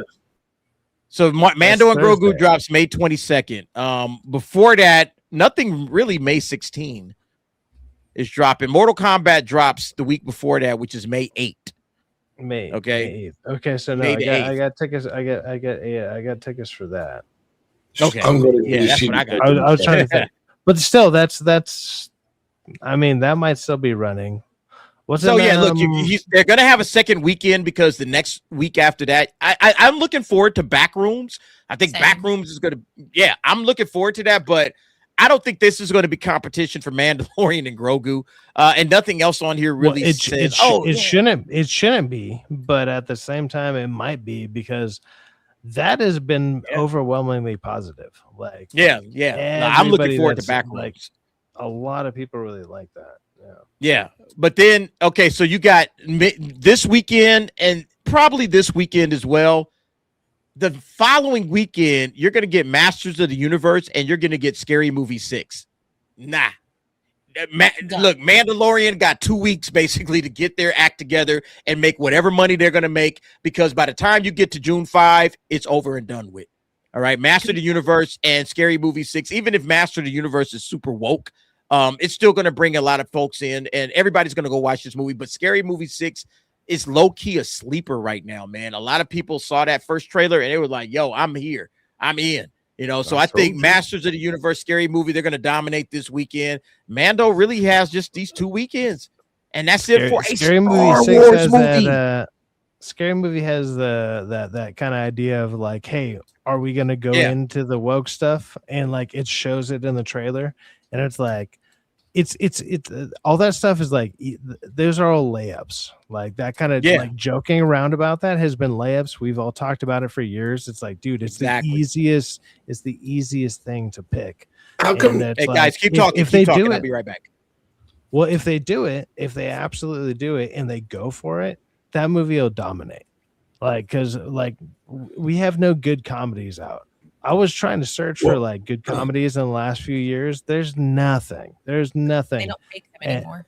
Well, it's funny you guys said that. I'll just say, hold my dual shot. Are you guys going to watch the Breadwinner, which is coming out the same weekend of that? I know you guys have been seeing the previews for that. It actually came out. What was the last movie? Also, Super Mario. The Breadwinner. Which one? The Breadwinner. You guys remember that? It's about like the stay-at-home dad. Like the wife gets the job, and he's like, "Don't worry, honey, I'll take care of the kids." The three daughters, and it's like a comedian, and it's like supposed to be super funny. Everybody, you guys know, you're gonna look it up and be like, "This fucking movie, Rockefeller." Nobody knows that. We've all seen this trailer like probably 3 times. It's like Mr. Mom. You can be like, "Oh my god, it's the most unfunniest comedy coming out this year." It's coming out the same fucking week. We just looked at it. It's called The Breadwinner. You're like, oh, I saw this preview. Kamal Nanjiani in it. No, And Nate I'm not, Bargatze. no, I'm not going to see that. Yeah, no chance. This is why we need Scary Movie back, because that's the comedies we're getting nowadays. Like, oh my fucking. Well, that's what I was saying. Like a scary movie has the chance to like look. So what we see in the trailer, like if that's what they show in the trailer, to be like, hey, let's just kind of like let's get people into the theater. Just get to, like, oh, it looks funny. This could be whatever. But you go in and they actually go for it. If they really fucking go for it, because it's like all these people are very like they're comedically possible, like they know how to do this, and all this stuff is layups. These are just massive layups, and if they just go for it, man, like it could be one of the funniest movies we've seen in years. They should be able to do it. Any comedian that actually produces a movie in today's era, and they're just like, fuck all the norms and let's just go for it. They should be able to just knock these things out of the park. Like everything's like I keep saying a layup. It's the easiest thing in the world, and it's like just go for it. Well, but honestly, I think Scary Movie will be the one to really test the boundaries if they do it correctly. It'll Hopefully be like, hey, I'm looking forward to Scary Movie. I hope Scary Movie's good, man. It's going to make a bank. And then Spaceballs is going to make it. These two movies is going to define what comedy movies are going to be for the next few years, especially scary movies. And I believe in the Wayne brothers. I know they're going to go out there and they're going to go above the line in regards to pushing the line. They're going to go out there because they don't care. They really don't care. Well, you think that, except one of the Wayne's brothers has like trans children and all that stuff, and so it's like they might want to like hold back a little bit. Nah, because they live some of that lifestyle that I would say a lot of us would be like, hey, you should be touching on, or I don't want to say touching, that's the wrong wording. You should be pause. Yeah, pause. You should be examining some of that kind of stuff, because there's funny stuff to talk about within that, let's say, community or whatnot. And if you don't do it, then you're just being weak about it, and people are going to notice that. Just Chad holding out for Spaceballs too. I think that's going to be a joke about it. Hey, look, this is the spiraling conversation. Let's talk about. We'll pick this up though. When we get closer and closer to those particular films, we'll pick it back up. Let me hit these super chats because a couple of these have been waiting for a long time. I appreciate everybody's patience. I think I might have missed this one. Jerome dropped a 2. Cyfax has Buffalo Bills Super Bowl championship shirts. I guess. Yo, man, y'all be getting them, man. Thank you very much, Jerome. Predon Corpse for 5 for the Cyfax. Get him a DA shirt fund. We're going to get him a DA shirt. Don't worry about it, man. We got him covered. Thank you very much, Predon Corpse. Always supportive, and I appreciate you, brother. Much love to you. We got Jenna Ortega for 5. Hey, Derek and the gang. Hope you live stream on May 24, my birthday, when I turn 65. Want to celebrate with you on your live stream. When is May 24? What day is that? Tuesday or Friday. Thursday or Sunday? Oh, that's a Sunday. Yeah, Friday. we're gonna be streaming, baby. Don't worry about it. We got you covered. All right. We absolutely gonna be streaming. That's a DA's office night. So we will be here. So yeah, we'll be ringing in 65 years of Marshall J. Don't worry about it, man. We got it. Thank you very much for the 499. We also got Predon Corpse dropping 1 Derek the DA membership. Thank you very much. Hey, by the way, I haven't mentioned this, but all members, don't forget, you get access to the nightcaps. So if you haven't watched the nightcap, which drop Tuesdays and Thursday nights, after those go dark, as any member, any level of any membership, you get access. Okay. So thank guys like Predon Corpse and Bootzilla and Dragon Master Zero and Ruby Who, all the folks that have gifted memberships tonight. Isura, also, I think you gifted a membership. Thank them for giving you access to that and all the emojis that you get as well. Appreciate it. We got MMA Grease King for $2. So Spidey No Way Home is non-canon. I don't think they're going to decanonize anything. I think they're just saying you ain't got to pay attention to it. I don't think they're also touching on anything Spider-Man.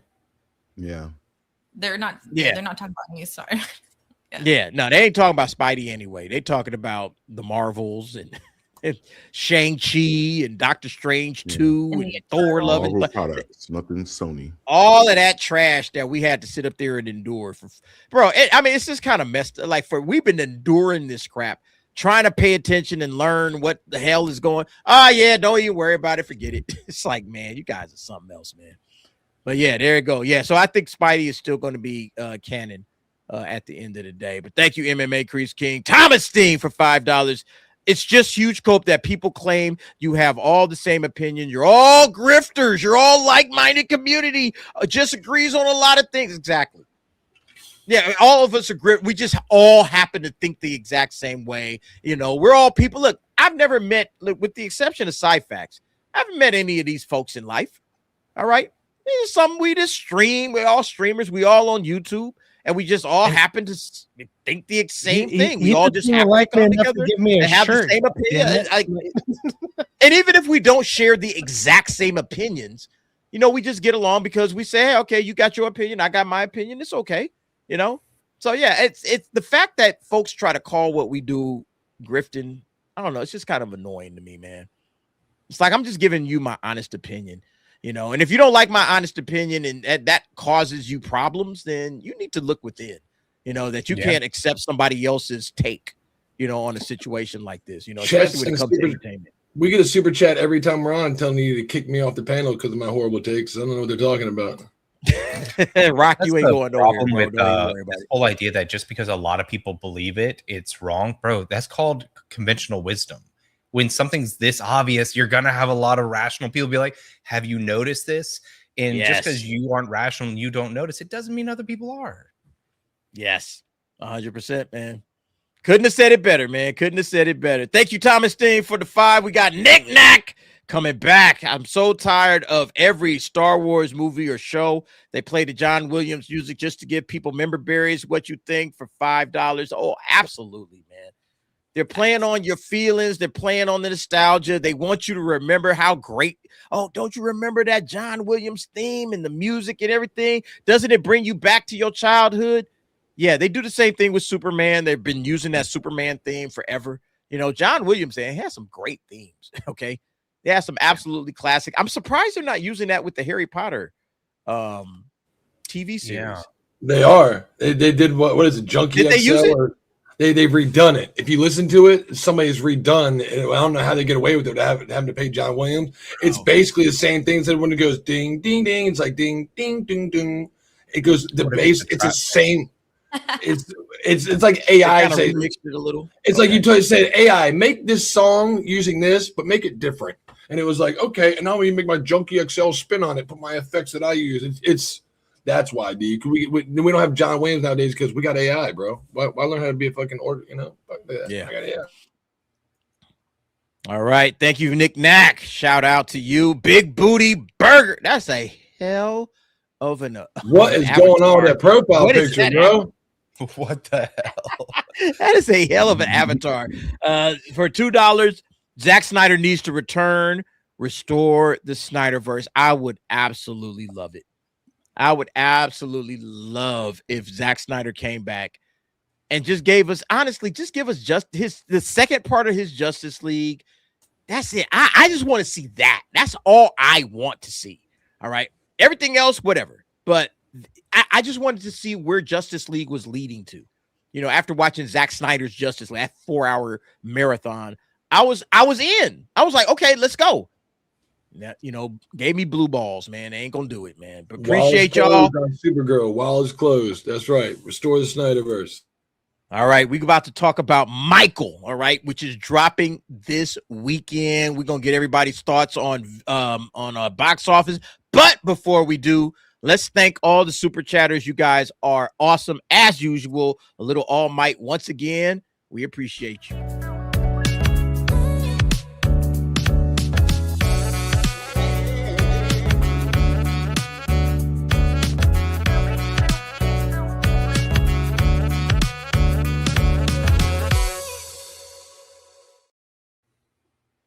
Hey, we getting a Michael movie, man. Are y'all pumped up for this? Yep. I thought this was an interesting. I'm looking forward to Michael. I was a big Michael Jackson fan growing up as a kid, man. Obviously in the 80s, man. Michael Jackson was everything to a youngster. And we did all his dance move. Everybody tried to do the moonwalk at least a few times.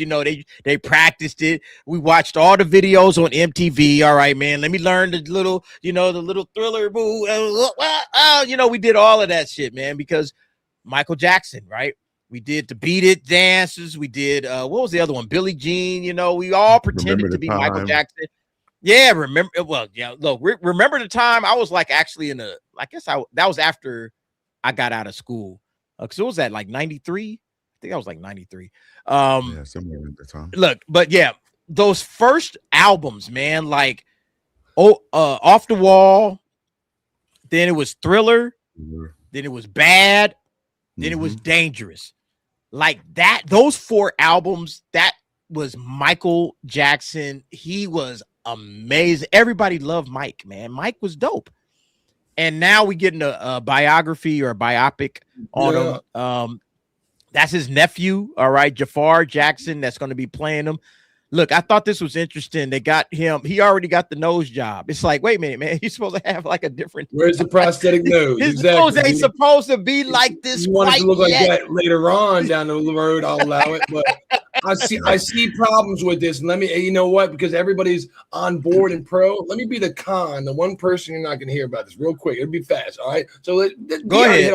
The nose, hey. the shirt right there. You see the shirt, how it's different, right? Inconsistencies. I already heard Tony, my boy Tony in the chat wants to know what I heard. Why I don't like this, Rock. Well, apparently they're not going to go over the allegations. I think this man's life should have been 2 films. And I think the first one should have ended at the allegations, the trial, suspense, crazy, like what the fuck, and end on a crazy cliffhanger. And then the second one should end on suspense, crazy, ding, with the end of we're about to do this fucking awesome ass world tour. I'm building up for it, and I never get to it because it's like it'd be a way to have to. So when I hear they're not doing the allegations, I'm like, what else are they going to do? And I heard they're not doing some other thing, which I don't want to spoil for people. And then I'm starting to look at it, I'm like, is this just a lame fucking remake of 2 or 3 of his fucking concerts or his performances, like Bohemian Rhapsody was, that the person that fucking is filming this used to be? I'm like, it looks like it's going to be a watered down Temu version of 2 of Michael's performances and a lot of lame talking in between. I don't want to be that person and break y'all's, but that's what it looks like to me. So that's what my boy Tony in the chat, like, why you got against it, Rock? I'm going to be the one person you haven't heard say anything negative about this. And everybody else will be like, you're wrong, but mark my words on 420. You're not wrong. They've already done this movie. They've literally done this movie before. Like that, what they're saying in the movie is something they did as like a made for TV movie like 20 years ago. Like they kind of already did this. Obviously, it was probably way less budget, and it was made for TV, whatever. They're just doing a glamorized version of it. That's what it seems like for the most part. But I mean, and obviously they have a family member who he kind of roughly looks like him. And I mean, with these pictures, he doesn't kind of look like him at all. Yeah. He looked at a Puerto Rican I was like, I believe you. I'd be like, yeah, I believe you're related, but it's like you're not the same person, He's a POC. He's not a black man. Mike is black. It took some skin lighting. You can see the difference. And again, put some prosthetics on Hollywood. He's at least related. He's at least related to the dude. So I mean, like, I can't criticize that. But it's like, other than that, it's like it seems like a recreation of a film that happened about 20 years ago that they kind of already did. They're just retelling it with upgraded, like, I don't know effects, about that one. I guess I see almost the dude that's going to steal the show, in my opinion. There's the same movie. It seems like that. Well, I mean, Coleman Domingo as Joe Jackson. In my opinion, this is the guy that's probably going to steal the fucking show, man. I'm looking forward to his performance as Joe Jackson, probably more than anything, man. He's a great actor. Joe Jackson is kind of the reason that the Jacksons even did anything. And so I'm looking forward to seeing like his performance. And Jafar Jackson as well. I'm sure he's going to do a fine job. But What are you guys going to watch it next week? Is everybody going to see it? I am. I'm seeing it Wednesday.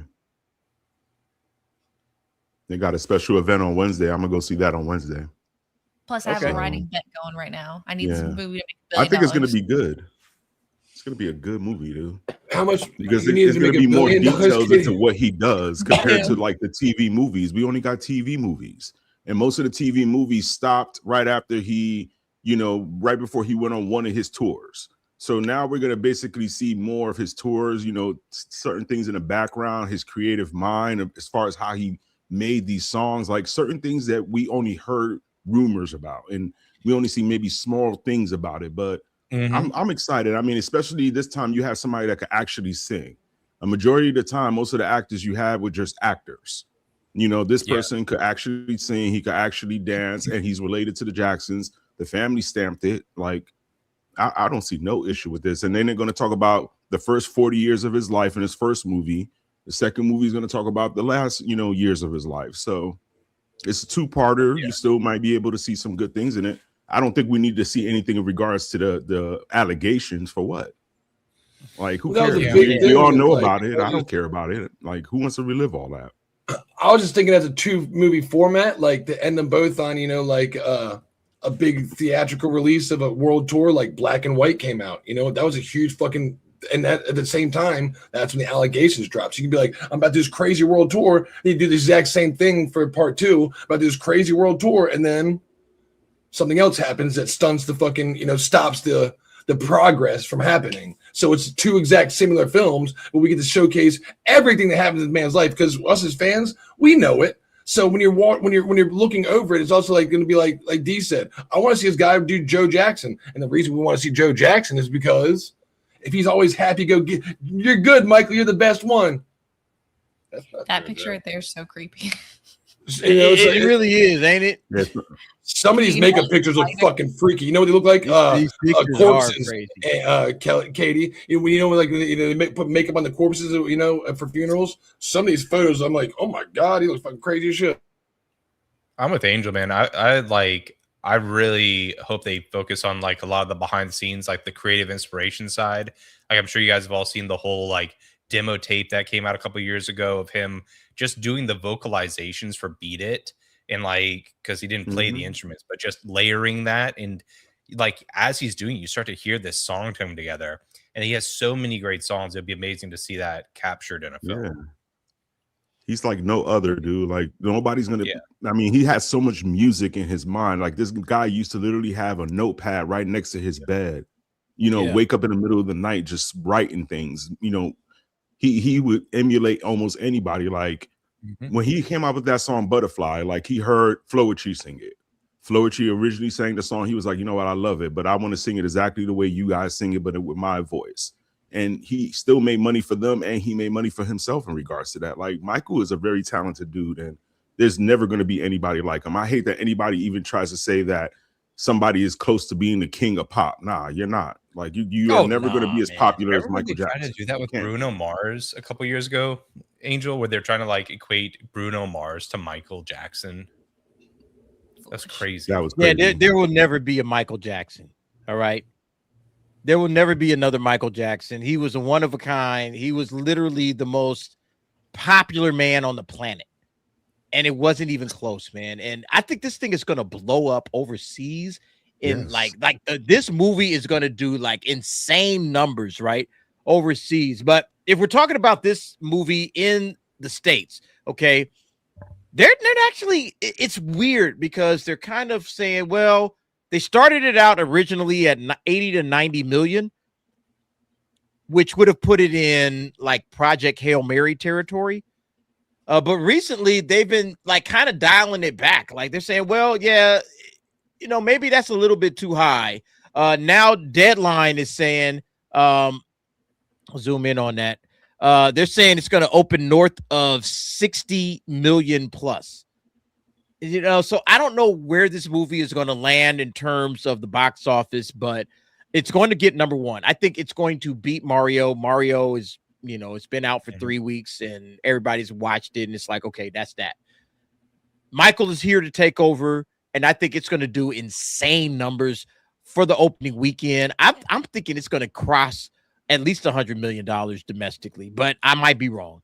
Are you guys look? I want to watch it. I'm going to watch this. I know a lot of other people are watching this, but you know, when you see these numbers, it's like, wait a minute, 60 million. That's it.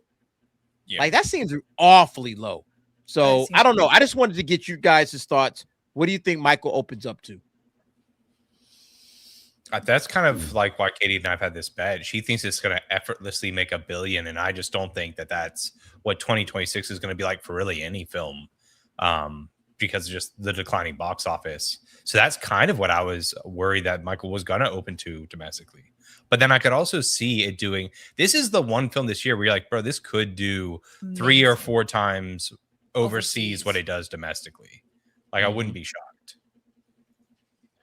I'm kind of with Andy with this, where it's like I don't think it's going to do anywhere near the numbers everyone else thinks. I think it's like I don't think it's going to flop. Don't get me wrong. I don't think it's going to flop, but it's not going to do anywhere near the numbers. Like the dude, he was the king of the he was king of pop 25 fucking years ago.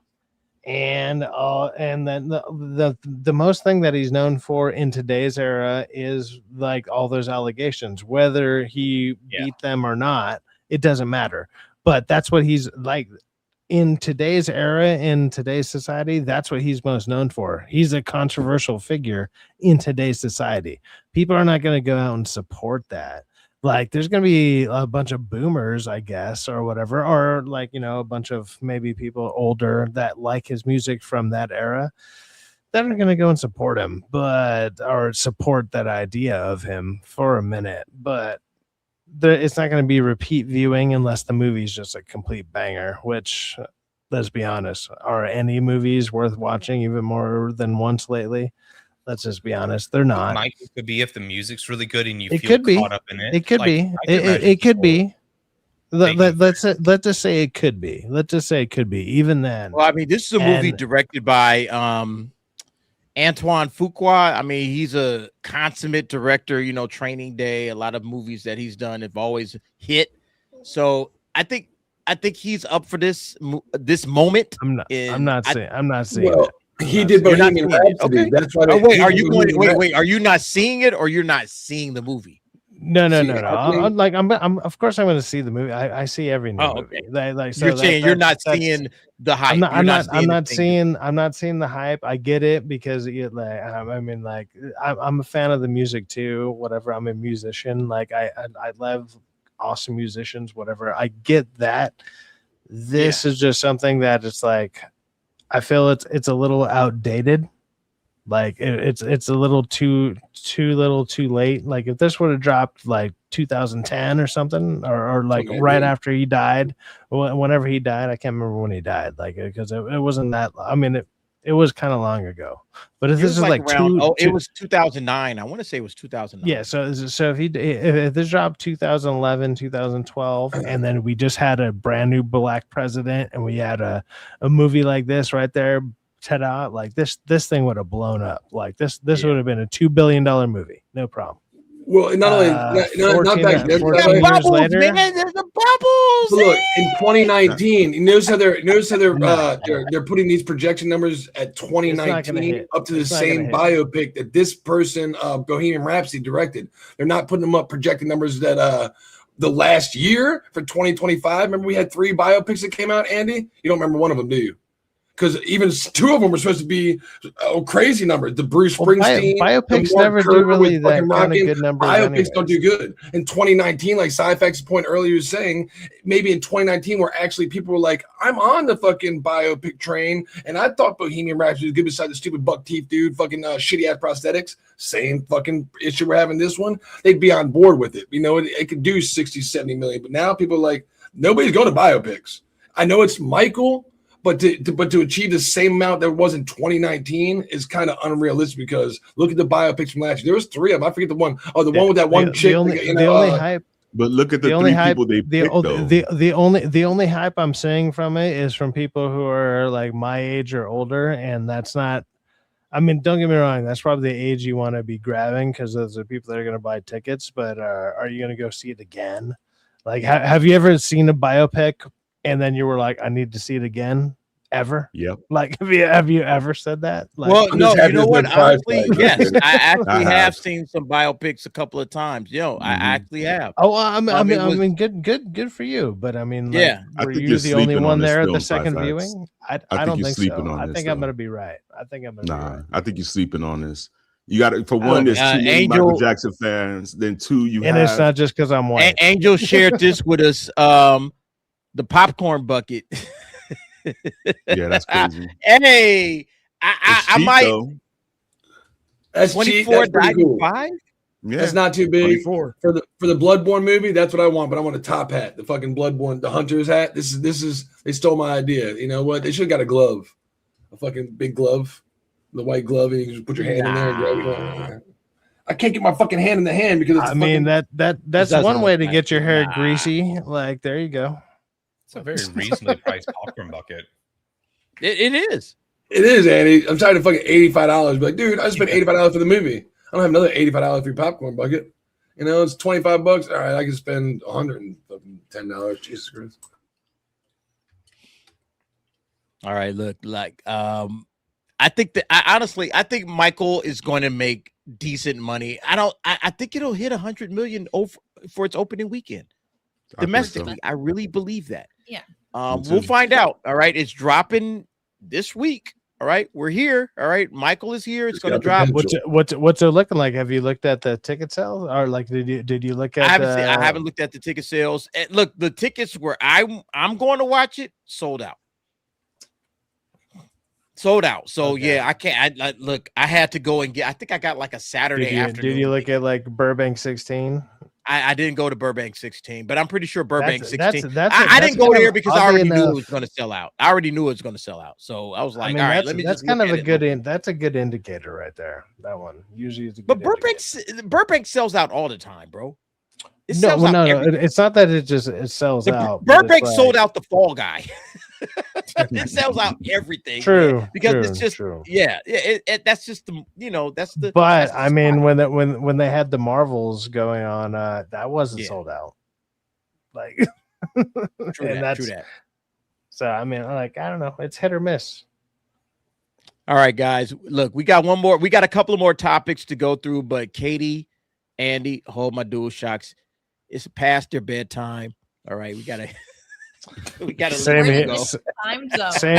here. Same here, man. I gotta get up at 5, dude. So. I'll say it's okay, all right. Yeah. You guys go ahead, shout out your channel, tell the folks what you got coming up this week, so everybody will rush over and sub and watch videos. Thank you for so much. Thank you guys so much for making time. I know it's late where you are, so I appreciate it. What y'all got coming up? Sorry we were late. Happy we're here. Thanks for having us. We love coming. But yeah, to everyone who does not know who we are, we're Hold My DualShock. And yes, so we have streams every day. So we have stream tomorrow for Catch Monday. And then also check out our recent video that we dropped for talking about Avengers Doomsday and the budget and what it means for the future of Marvel, as well as just films in general. But yeah. Nice. Thank you very much. Appreciate y'all. Everybody get over there. Where are the mods at, man? Are my mods paying attention? Okay, yes. Dragon Master Zero. We can always count on Dragon Master to do his job. Appreciate you. Go over there and support the dualies. Home my dual shocks. You guys are awesome. Thank you very much for being here. We will see you guys hopefully next week. Yep, we'll be here next week. Absolutely. You guys stay safe. Bye. Right. Good night, guys. All right, peace out. Thank you. Syfax, you got a bounce? Yes. I also have to leave, and even though the chat thinks I'm too poor to afford one of your shirts, no, I'm not. I just didn't fucking know, and Jesus Christ, people. But I love the memes, and hopefully they continue. But no. Yo, chat, never let up on anybody here. Never do it. Never, no. Definitely, just never let do up. It. You know, roast me until I can afford one of the shirts. Do it, 100% do it, and then until I show up and I'm like, look, I got one. For only $2 a day. It'll be way funnier. It'll be way better. We got the Syfax charity fund rocking right now, bro. You got anything coming up this week? Actually, well, maybe I'm trying to look into starting a couple new shows because I'm looking to buying a new computer. I finally found one. I've had some help from a couple of people actually in chat, and they've helped me to look at a decent one, and it looks in like the ballpark of the range of my money that I have. Because even though I can afford a new computer, I obviously can't afford a shirt from DA. But you know what? New computer, new computer, like kind of like outweighs that. But as soon as I get that going, then I can stop worrying about a bunch of stuff like, I don't know, overheating and stuff. Even though I bought a new fan and it didn't work. Anyways, yeah. You guys have a great night. Hey, look, everybody get over there and sub to Syfax so he can get monetized, so he can buy. Do it. Yeah, give me an extra $5. I need $5 so I can buy a DA shirt. Get over. I'm gonna show up. I'm gonna show up to what's it called, CinemaCon or like whatever, and he's gonna be like, Anime "Hey, man, Expo, you owe me man. 20." Anime Expo. He's gonna be like, "You owe me $20," and I'm gonna be like, "I need to leave. I need to leave immediately because I don't got it." Like, all right, bro. Thanks for coming through, man. Appreciate you, G, as always, man. I'll see you at Burbank, and I'm gonna have a shirt for you, and it's gonna be funny as hell.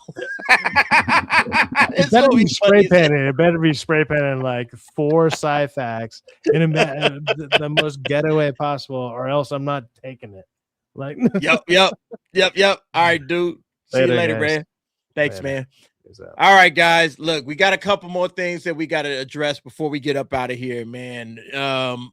Super Mario Galaxy is killing the game right now. It's about to pass $750 million worldwide, but it has already passed $2 billion at the global box office.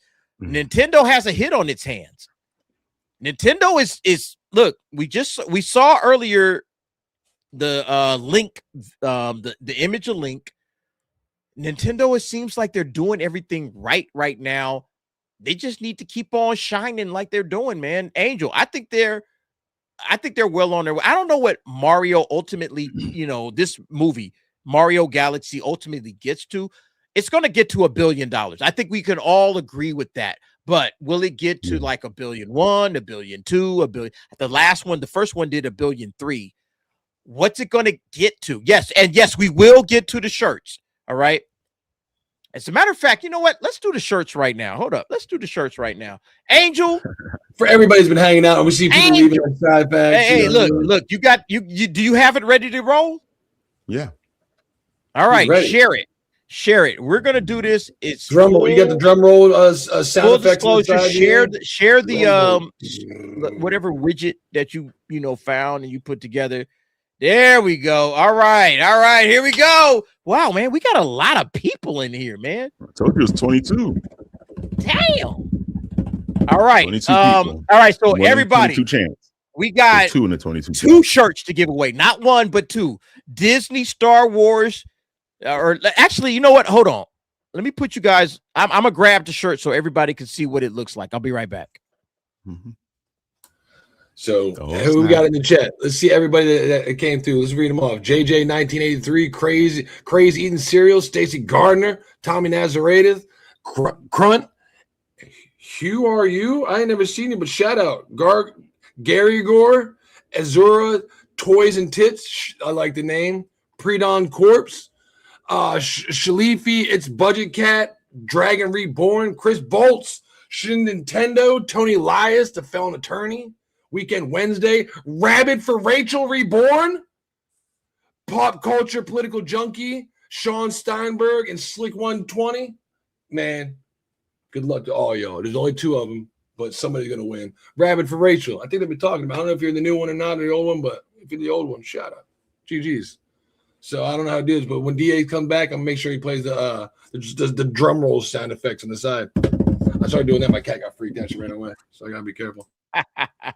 All right, here we go. Let me go full screen so you guys can see it. All right, so this is the shirt. Look, it was just folded, so I'm unfolding it now, but I'll fold it back up. All right, so you can see it is a Cancel Disney Star Wars t-shirt Okay. Nice. I don't know what you guys would do. You could wear it around the house, or you could wear it, out in public. All right. Yeah, it's a nice shirt, man. It's a really nice shirt. Where's the Mando and Grogu? Yeah. So I got 2 of these, and I'm giving them away. All right. So thank you guys for participating. All right. So let me fold this back up. So Angel, go ahead and bring it back up. All right. We got our wheel. And look, I want to say this as well. We're doing I'm a big believer in community. I'm a big believer in everybody just like, hey, let's go ahead and give stuff away. Let's have fun with it, because you guys are supporting me by either watching or dropping super chats, memberships, whatever. You guys support me, I'm supporting you. Okay. So I'm going to give y'all a little bit back from me. All right. I bought these shirts. So I'm going to buy the shirts and I'm going to give them out to you guys for all that you guys give to this channel. I really do thank you for that. Dynamite, these are all large. This is a men's large. All right. You can see it on the tag. Well, not from this angle, but we are giving away 2 men large Disney Star Wars shirts. There it is. All right. Cancel Disney Star Wars. All right. So let's go ahead and spin it. And let's see who the first winner is. Thank you, Angel, for doing this. Here we go. All right, let's spin it. Let's go.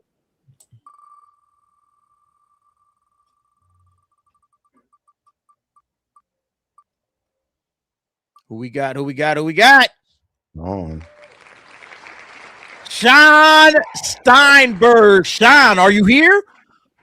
That's the one thing I probably should have said. You got to be present to win. Well, we'll find Are out. you here, Sean Steinberg? Because just like are you here? Somebody won a mega. If you are, not here. You better answer quickly. You got about 30 seconds. We'll give you time. And if you're here, if you're behind 5 minutes, you just make sure you say you're here. Oh, maybe he's not here. Uh-oh. Look, we did take a while, but you got to be present to win. You got to be present to win. I don't see him responding at all. Sean's here. Where is he? Where is he? In the past, it's been a while. Is Sean, formerly the artist known as Sean Cucksack? Is that him? No, that's not him. The felon attorney's in here. That's Sean. The felon attorney is Sean Cucksack. Sean Steinberg might be somebody else. I don't know if it's the same person. Look, if you do it, look. That's the Sean, one rule. Artist John Cucksack. That's my name. You got to be present to win, bro. You got to be present to win. You will have plenty of opportunities. I'm probably going to do this every week. So you're going to have plenty of opportunities to win another shirt. All right. Sean ain't here. Let's go ahead. Let's try it again. Let's go. Let's see who's here. Spin it. See, it says Sean, formerly artist John Cucksack, saying I'm right here. That ain't him. I don't believe I know. I don't know if that's really him or not. Slick Mike! Is he Mike? Is Mike here? Mike, look, he gave me the popcorn bucket, so I know who this is. Is he here? Because you got to be present to win, man. That means you got to last all it. Look, if we going for 4 hours, 5 hours, bro, you got to be here. Everybody's saying Slick is here. Everybody's saying Marvel movie right now. Everybody's saying congrats. There he is. Slick is here. All right, Slick, you got it. That's one shirt. All right. I will be look, he gave me a popcorn bucket. I'm giving him a shirt. All right. Yeah, that's it. Slick.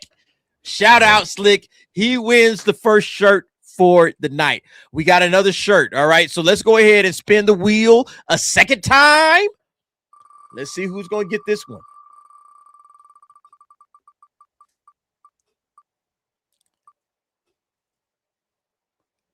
And the winner is Pre-Dawn Corpse. What? Hey, my dog. Pre-Dawn Corpse gets the second shirt. Is he here? He is. I know. I've seen that. I've seen him rolling through here. Yeah, I see him right about 5 names up. Yep.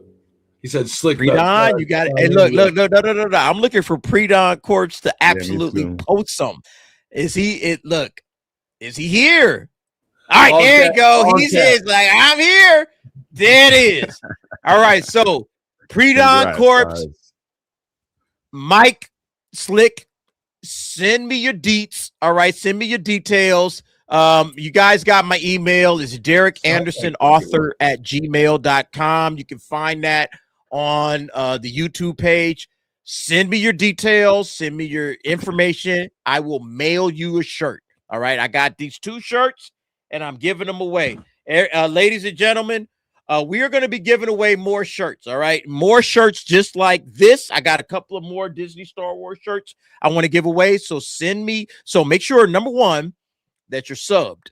All right, and I know you, right? Because I know these 2 dudes. So make sure you're subbed, number one. But then also, make sure that you participate. You know, a lot of people, hey man, I want to win shit, but I don't participate. Make sure you're participating, and you're gonna win something, man. Thank you guys. I appreciate it. And thank you for the super chatters that made this possible. Also, make sure again, this was a super chat goal. 10, what was it? $5 super chats. 10 $5 super chats made all of this possible. All right. So the folks that delivered that, appreciate you guys. Thank you very much. So you guys got my email. Send me your details, and I'm mailing you guys a couple of shirts. And I appreciate it, man. I appreciate the support, man. Like he says, I'm not giving my social. Well, you don't want to win. You don't want to win. It is what it is. All right, guys, look, let's finish this thing out, man. We got a couple of other topics that we got to go through. Actually, before we get to that, let me get these supers. All right, we do have some more super chats. We've been getting a lot of love. We have a tonight. couple more. Shout out to everybody. We had a couple super chats. Nation. I know Bob Big Booty Burger was probably the last one. There it is. Thank you. All right. No. Was this? We read that one before. We read this one. Oh, it was Jerome. Okay, Jerome. Fun fact: Michael Jackson was my first word. And motherfucker. Really? Oh, really? Your first word was motherfucker. Michael Jackson and motherfucker. That was his first words. Did you say Michael Jackson, motherfucker, or motherfucking Michael Jackson? Like Leonardo DiCaprio, motherfucking Michael Jackson. That's too funny, man. Hey, thanks, Jerome. Much love to you, bro. Appreciate you. All right, let's go. Let's finish up with the box office. All right, Project Hail Mary. All right, it's been absolutely killing the game. Have you guys seen how these drops are minuscule every week? Project Hail Mary comes in at something like 20% drop, like 30%, like small, minuscule drops. This thing is closing in on $600 million worldwide, and it's starting to get Oscar buzz. Which, honestly, I would expect it to get Oscar buzz because it's that kind of movie. I know you didn't really necessarily care for it, right, Rock? I mean, I don't know. It's my buddy was asking me the other day, when I saw him, he was like, I think the people that read the books took more into it. It just, I didn't care for it as much as I should, but when I see 600 million, and this is like the best performing movie we got, nothing's reaching $1 billion a year anymore. This is, and like you said, the minuscule drop-offs, this should, in my opinion, have a lot more money. As many people that have seen it and seen it in IMAX, which costs a shitload of cash, it's like, but you know why? They're giving tickets away. Me and Angel got them for me and Angel went and both saw this for $10 in IMAX. I mean, not $10 a piece, $10 total. $5 for me, $5 for him. Because, so I'm like, $5 for you. Oh, he might have got it for free. You know what I mean? So it's like, it should be more money. If it was Oscar buzz build worthy, that's because we're playing with so much garbage. I didn't care for it as much. I don't want to be negative because that's all we do here on G&G and FNT and but I didn't care for it. I'm probably the only person you'll hear to say that, So when I hear Oscar worthy, I'm like, I guess maybe I'm out of touch. Oh, we got to get Rock out of here, man. I mean, I believe that it's Oscar worthy with the acting that it has. The supporting actress. I think she deserves an Oscar. I think she played. I think it's going to get special effects for sure. Yeah, special effects too, because it was special practical. Effects are out. The way it looks, we've never had a problem with that. Meaty Bows can agree. Just the way it's filmed, I'm fine with. The special effects, I'm fine with. I just didn't like the overall story. I thought the first hour and two was kind of slow. No, when it comes to the way it's filmed, whatever you call that, with that photography, I guess, and that the special effects and the practicality, it'll win all that shit for Oscars, obviously, but not for best film. I'd be like,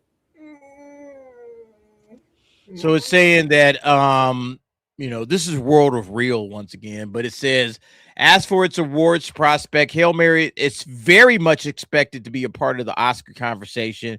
It stands to be competitive in ATL categories like Best Picture, Best Director, Best Actor, Best Adapted Screenplay, and it's going to win a lot. It's going to win a technical award either for cinematography or Best Special Effects or something like that, because it looks amazing. All right. Like, some of the best scenes in this movie are just like when he's out there doing that spacewalk. Yeah. Okay. That is like, what? And when you see that in IMAX, like if you see that spacewalk in IMAX, that's what you paid your money for. You paid your money. You paid that $20 per ticket to see that spacewalk in IMAX. That is absolutely astonishing. It doesn't look like it was filmed at the volume. It looks like it was filmed outside somewhere. It looks like it's got like size to it. When you see him, like that one part where you see the spacewalk and they zoom out, and you see the fucking crazy like skyscape, in the distance.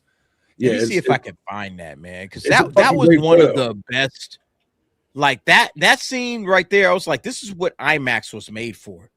And when it says best adapted screenplay, for me not reading the books, I can tell you, I'll give it that, because I told Angel, I said it's kind of jarring, Angel, like the first 2 hours was like, it's telling you the story, but it's like giving you like no background. Like all the movies nowadays are talking to the audience, So it's like, give me a story, right? There's no background. All of a sudden it just stops, and it's just, I guess, time travels. It doesn't tell you when, whether it's forward, backwards, in another, off at the same time, often, and also just part planes are like, what? It's kind of weird as fuck. Then it goes back to another one, then time travels again. In the book, it probably works, but in the movie, it doesn't work that right. But they probably did it because it's a direct adaptation of the fucking book. So I will see them getting that, because it's, to me, I was like, but right here is what I was referring to earlier. When he's like spacewalking, that doesn't look like it was filmed on the volume. The volume, when you see a person standing, they're about this big in comparison to it. To that, it looks like he's fucking off in the distance, and that's what I want to see. I want to see some death. This is so fucking good, man. It looked really good in the screen theater. Oh, good, man. This is why you go watch things in IMAX. Like, you can see like the people down here, like, that are watching this, man. Like, this is how this thing looked. Imagine you're in this seat if you haven't seen it yet. All right. Imagine you're just some little schlep, like, down in this little seat right here, and you're watching this on the screen, and this thing is just filling up the entire auditorium. It is a beautiful, amazing looking scene, man. This is why IMAX exists. Like, you have to watch this in IMAX. I have a question. I can only imagine what Dune and the Odyssey is going to look like. Yeah. No, I was going to ask, do you think Disney's new project in regards to competing with IMAX is going to be something viable or something that can compete with IMAX? The Infinity Vision? Yeah. It is the Infinity. It's not a different, like, Infinity Vision isn't a different, like, film format. It's not a different theater style or whatever.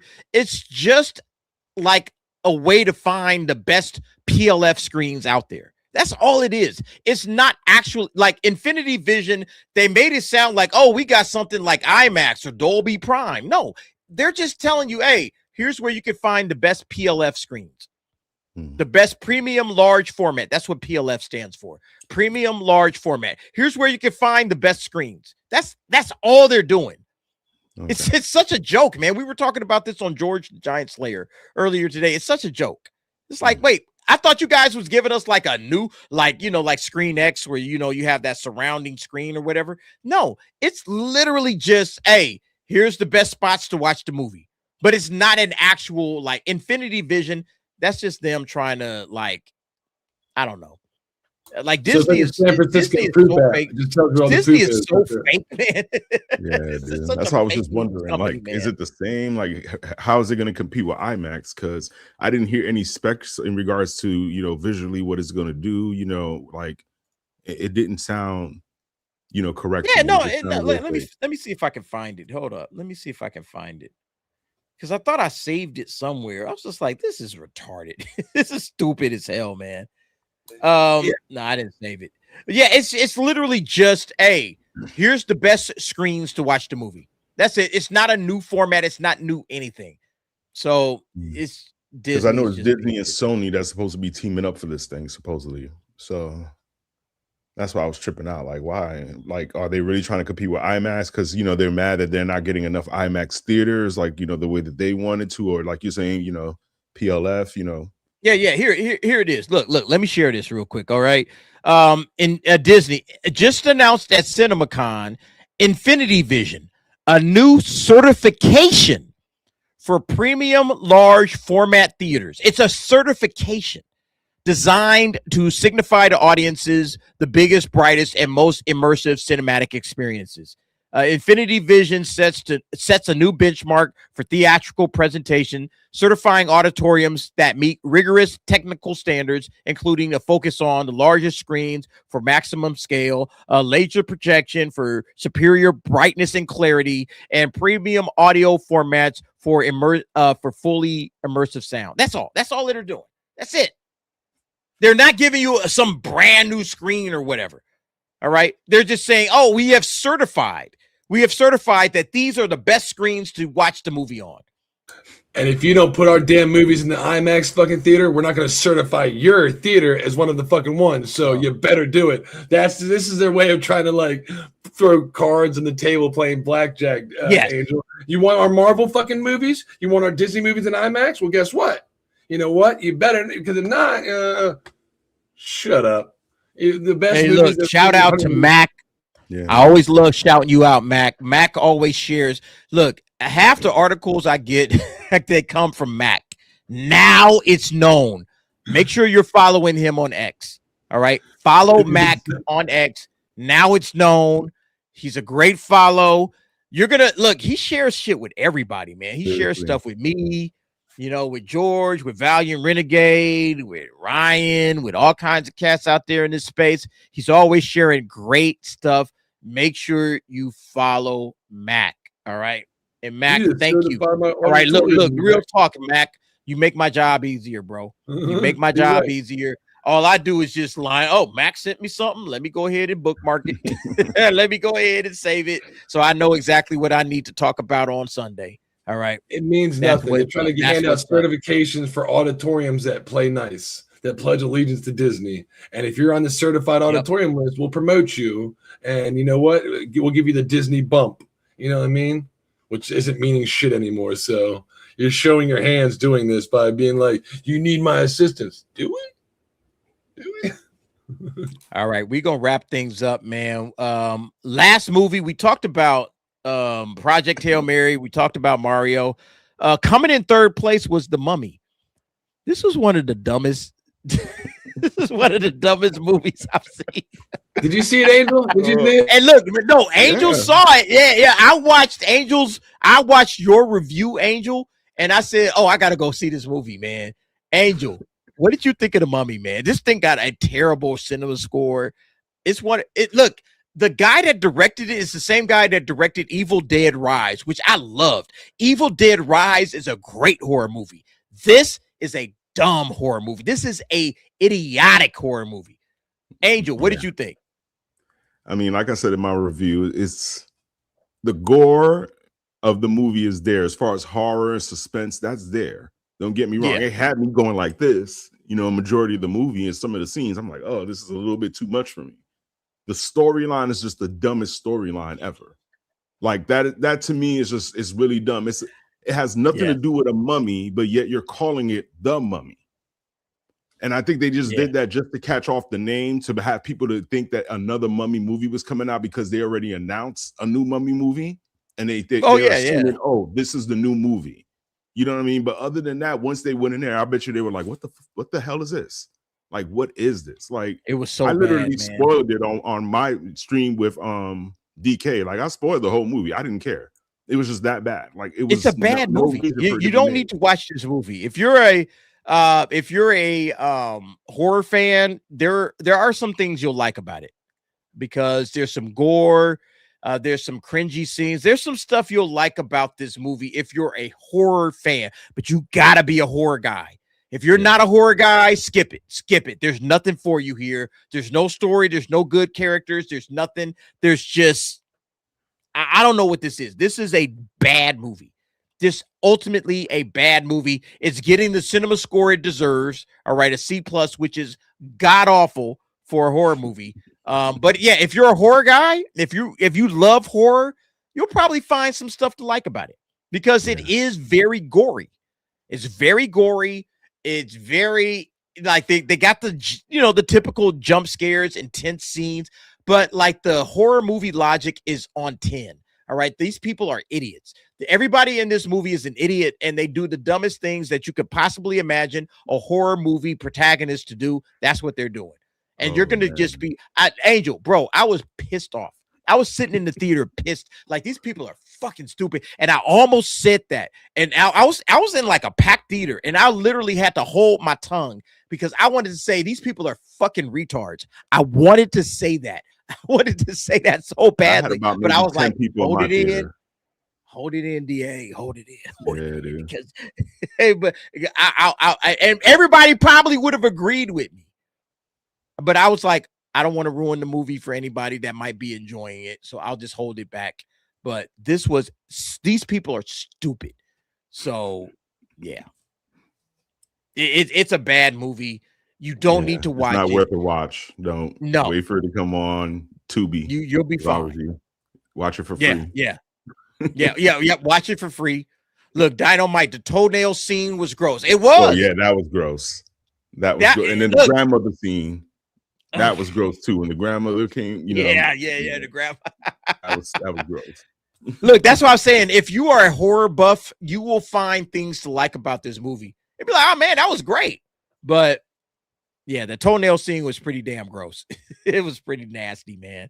But anyway, good. Look, that's it. I'm gonna go ahead and just we'll break down the box office. And this weekend was kind of a quiet weekend. All right.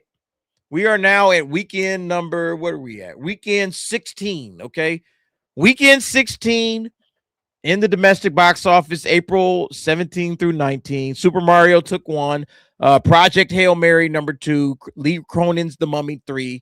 The drama, that's that Zendaya joint number 4. You, Me, and Tuscany number 5. Hopper's still hanging around, man. I was surprised to see Hopper still doing well at number 6. Normal. I think that's that Ben Odenkirk movie where he's like, it's kind of like Nobody. It's like another Nobody, Normal. But that made 2 million. That's number 7.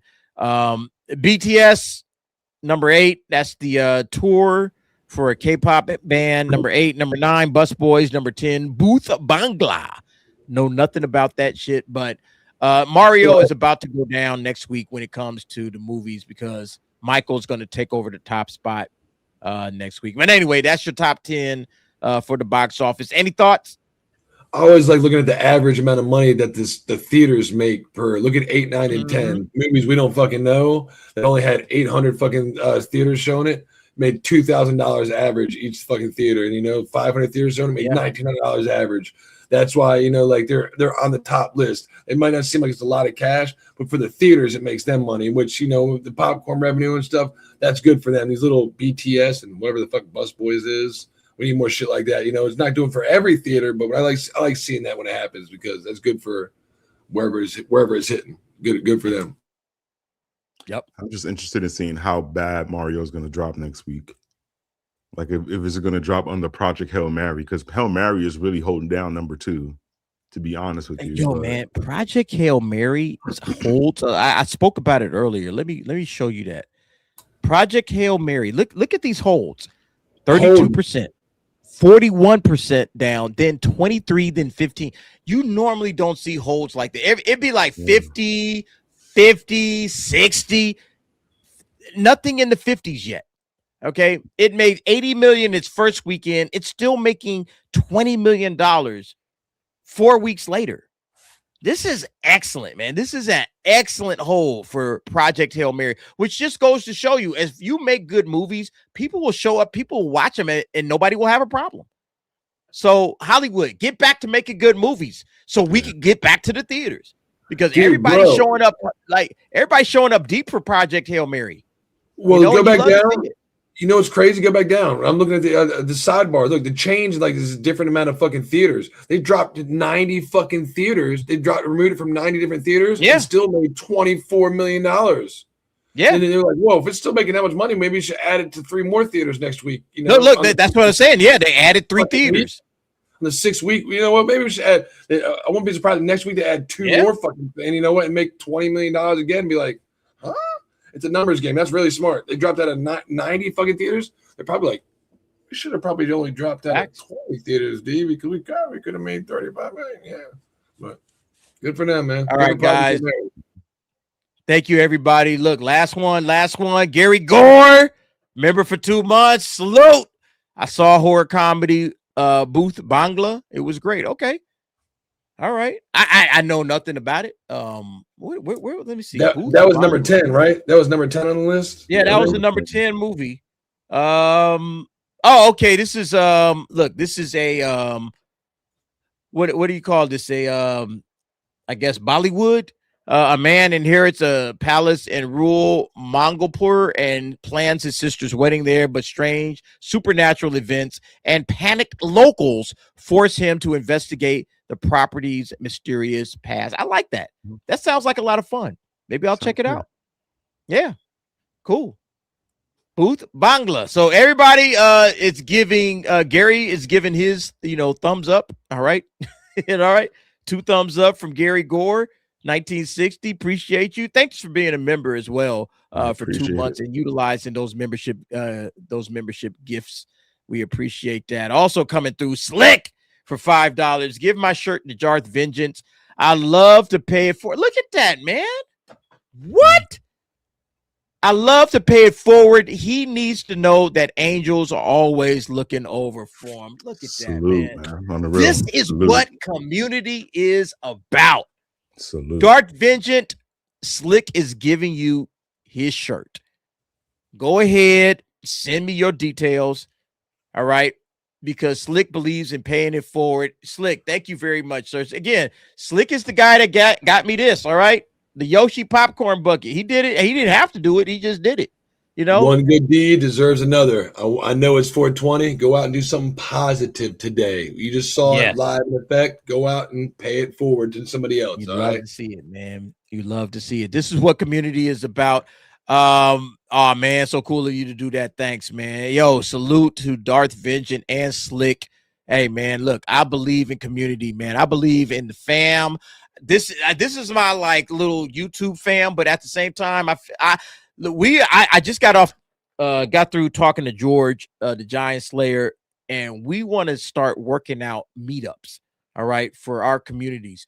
So look for us to start talking about that more and more as the weeks unfold. But we're working on the meetup in Houston, Texas. Okay, I'm going to be in Houston, Texas during Anime Matsuri. I think that's the 2nd to last week of July.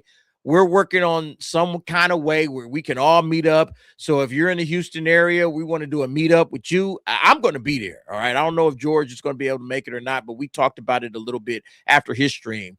But I'm a big believer in building community. Okay. I want our communities to always be able to hang out with each other, rock it out with each other. And Slick just showed what community is all about. So thank you very much, Slick. This is how it's done, man. All right. This is how it's done. So thank you very much. Darth Vengeance, send me your details. And you got this bad boy right here coming your way. Look at that, man. You're going to get you a Disney. Wait, hold on. Wait, which way? Wear it to the Mando and Grogu. Mandalorian and Grogu opening in the theater. Look, all right, there we go. Yeah, man. Wear your shirts to Mandalorian and Grogu. All right. Wear your shirts to the Mando and Grogu premiere. Everybody be like, wait, what is this, man? Take a selfie inside and be like, I'm gonna wear mine. Look, I'm gonna wear my I got a shirt. I'm wearing my shirt to the Mando and Grogu premiere. Best believe that. All right. And I will do my out of the theater review in that same joint. All right. Hey, everybody, thank you very much for all the support you guys give me on a daily basis, watching videos, watching live streams. Oh, let me not forget to say this, man, because I got to mention it. We are now, if you're an anime fan, all right, if you're an anime fan and you like anime, we are now in the process of building out finally our anime channel. Okay. The boys have been doing a couple of reactions to whatchamacallit. What's the name of the Shadows of the Demon Realm. Demons of the Shadow Realm. Thank you, Angel. Demons of the Shadow Realm. We're doing reactions. They're doing reactions to that. Angel, along with Name and Stacy Gardner and Cyfax and Brandon the anime guy. We do a weekly show, Anime Nights, and we're uploading all kinds of different clips and everything over there. So if you guys are anime fans, I'm throwing this in the chat right now. We are trying to get to 500 subs so that way we could get monetized. The boys want to start being able to start cranking out more and more content. So Anime Heads is the name. Oh, look, Dragon Master already shared it out. Thanks, Drag. Appreciate you, bro. Well, maybe not Dragon Master. Thanks, bro. Appreciate you. We are trying to grow. Right.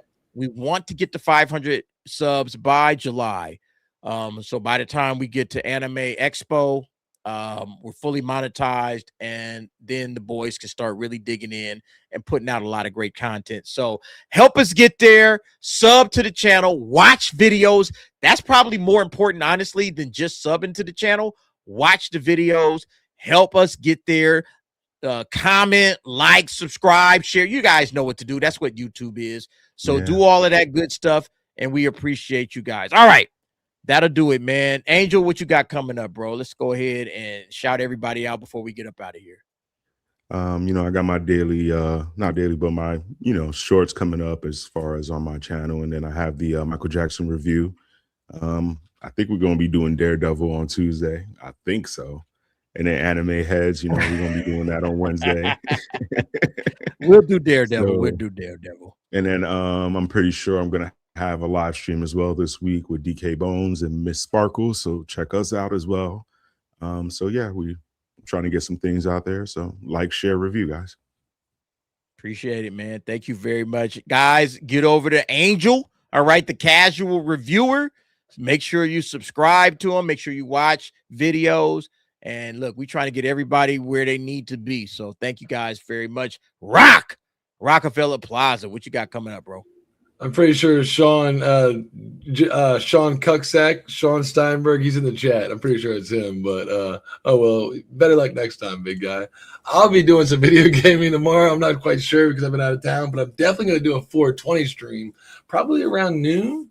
I don't want to do it, that way people can have time to get up. We'll do some how to roll a blunt by Be Real. I don't know. We'll do some fun creative shit and talk about, more importantly, some entertainment shit. So if you haven't subscribed to everybody in the panel that was here tonight, please do so.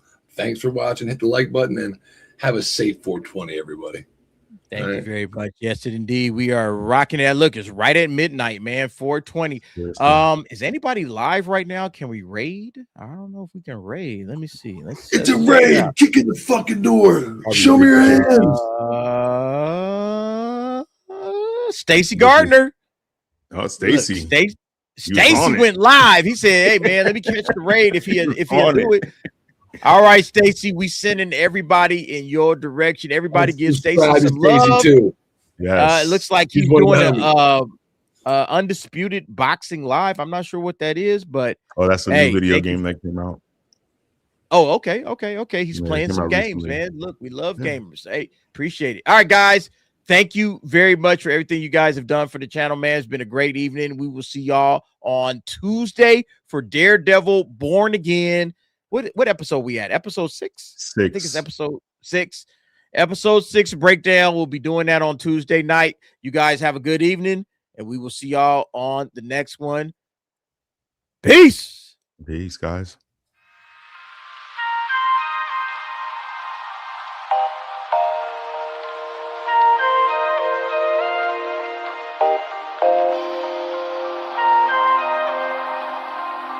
Oh.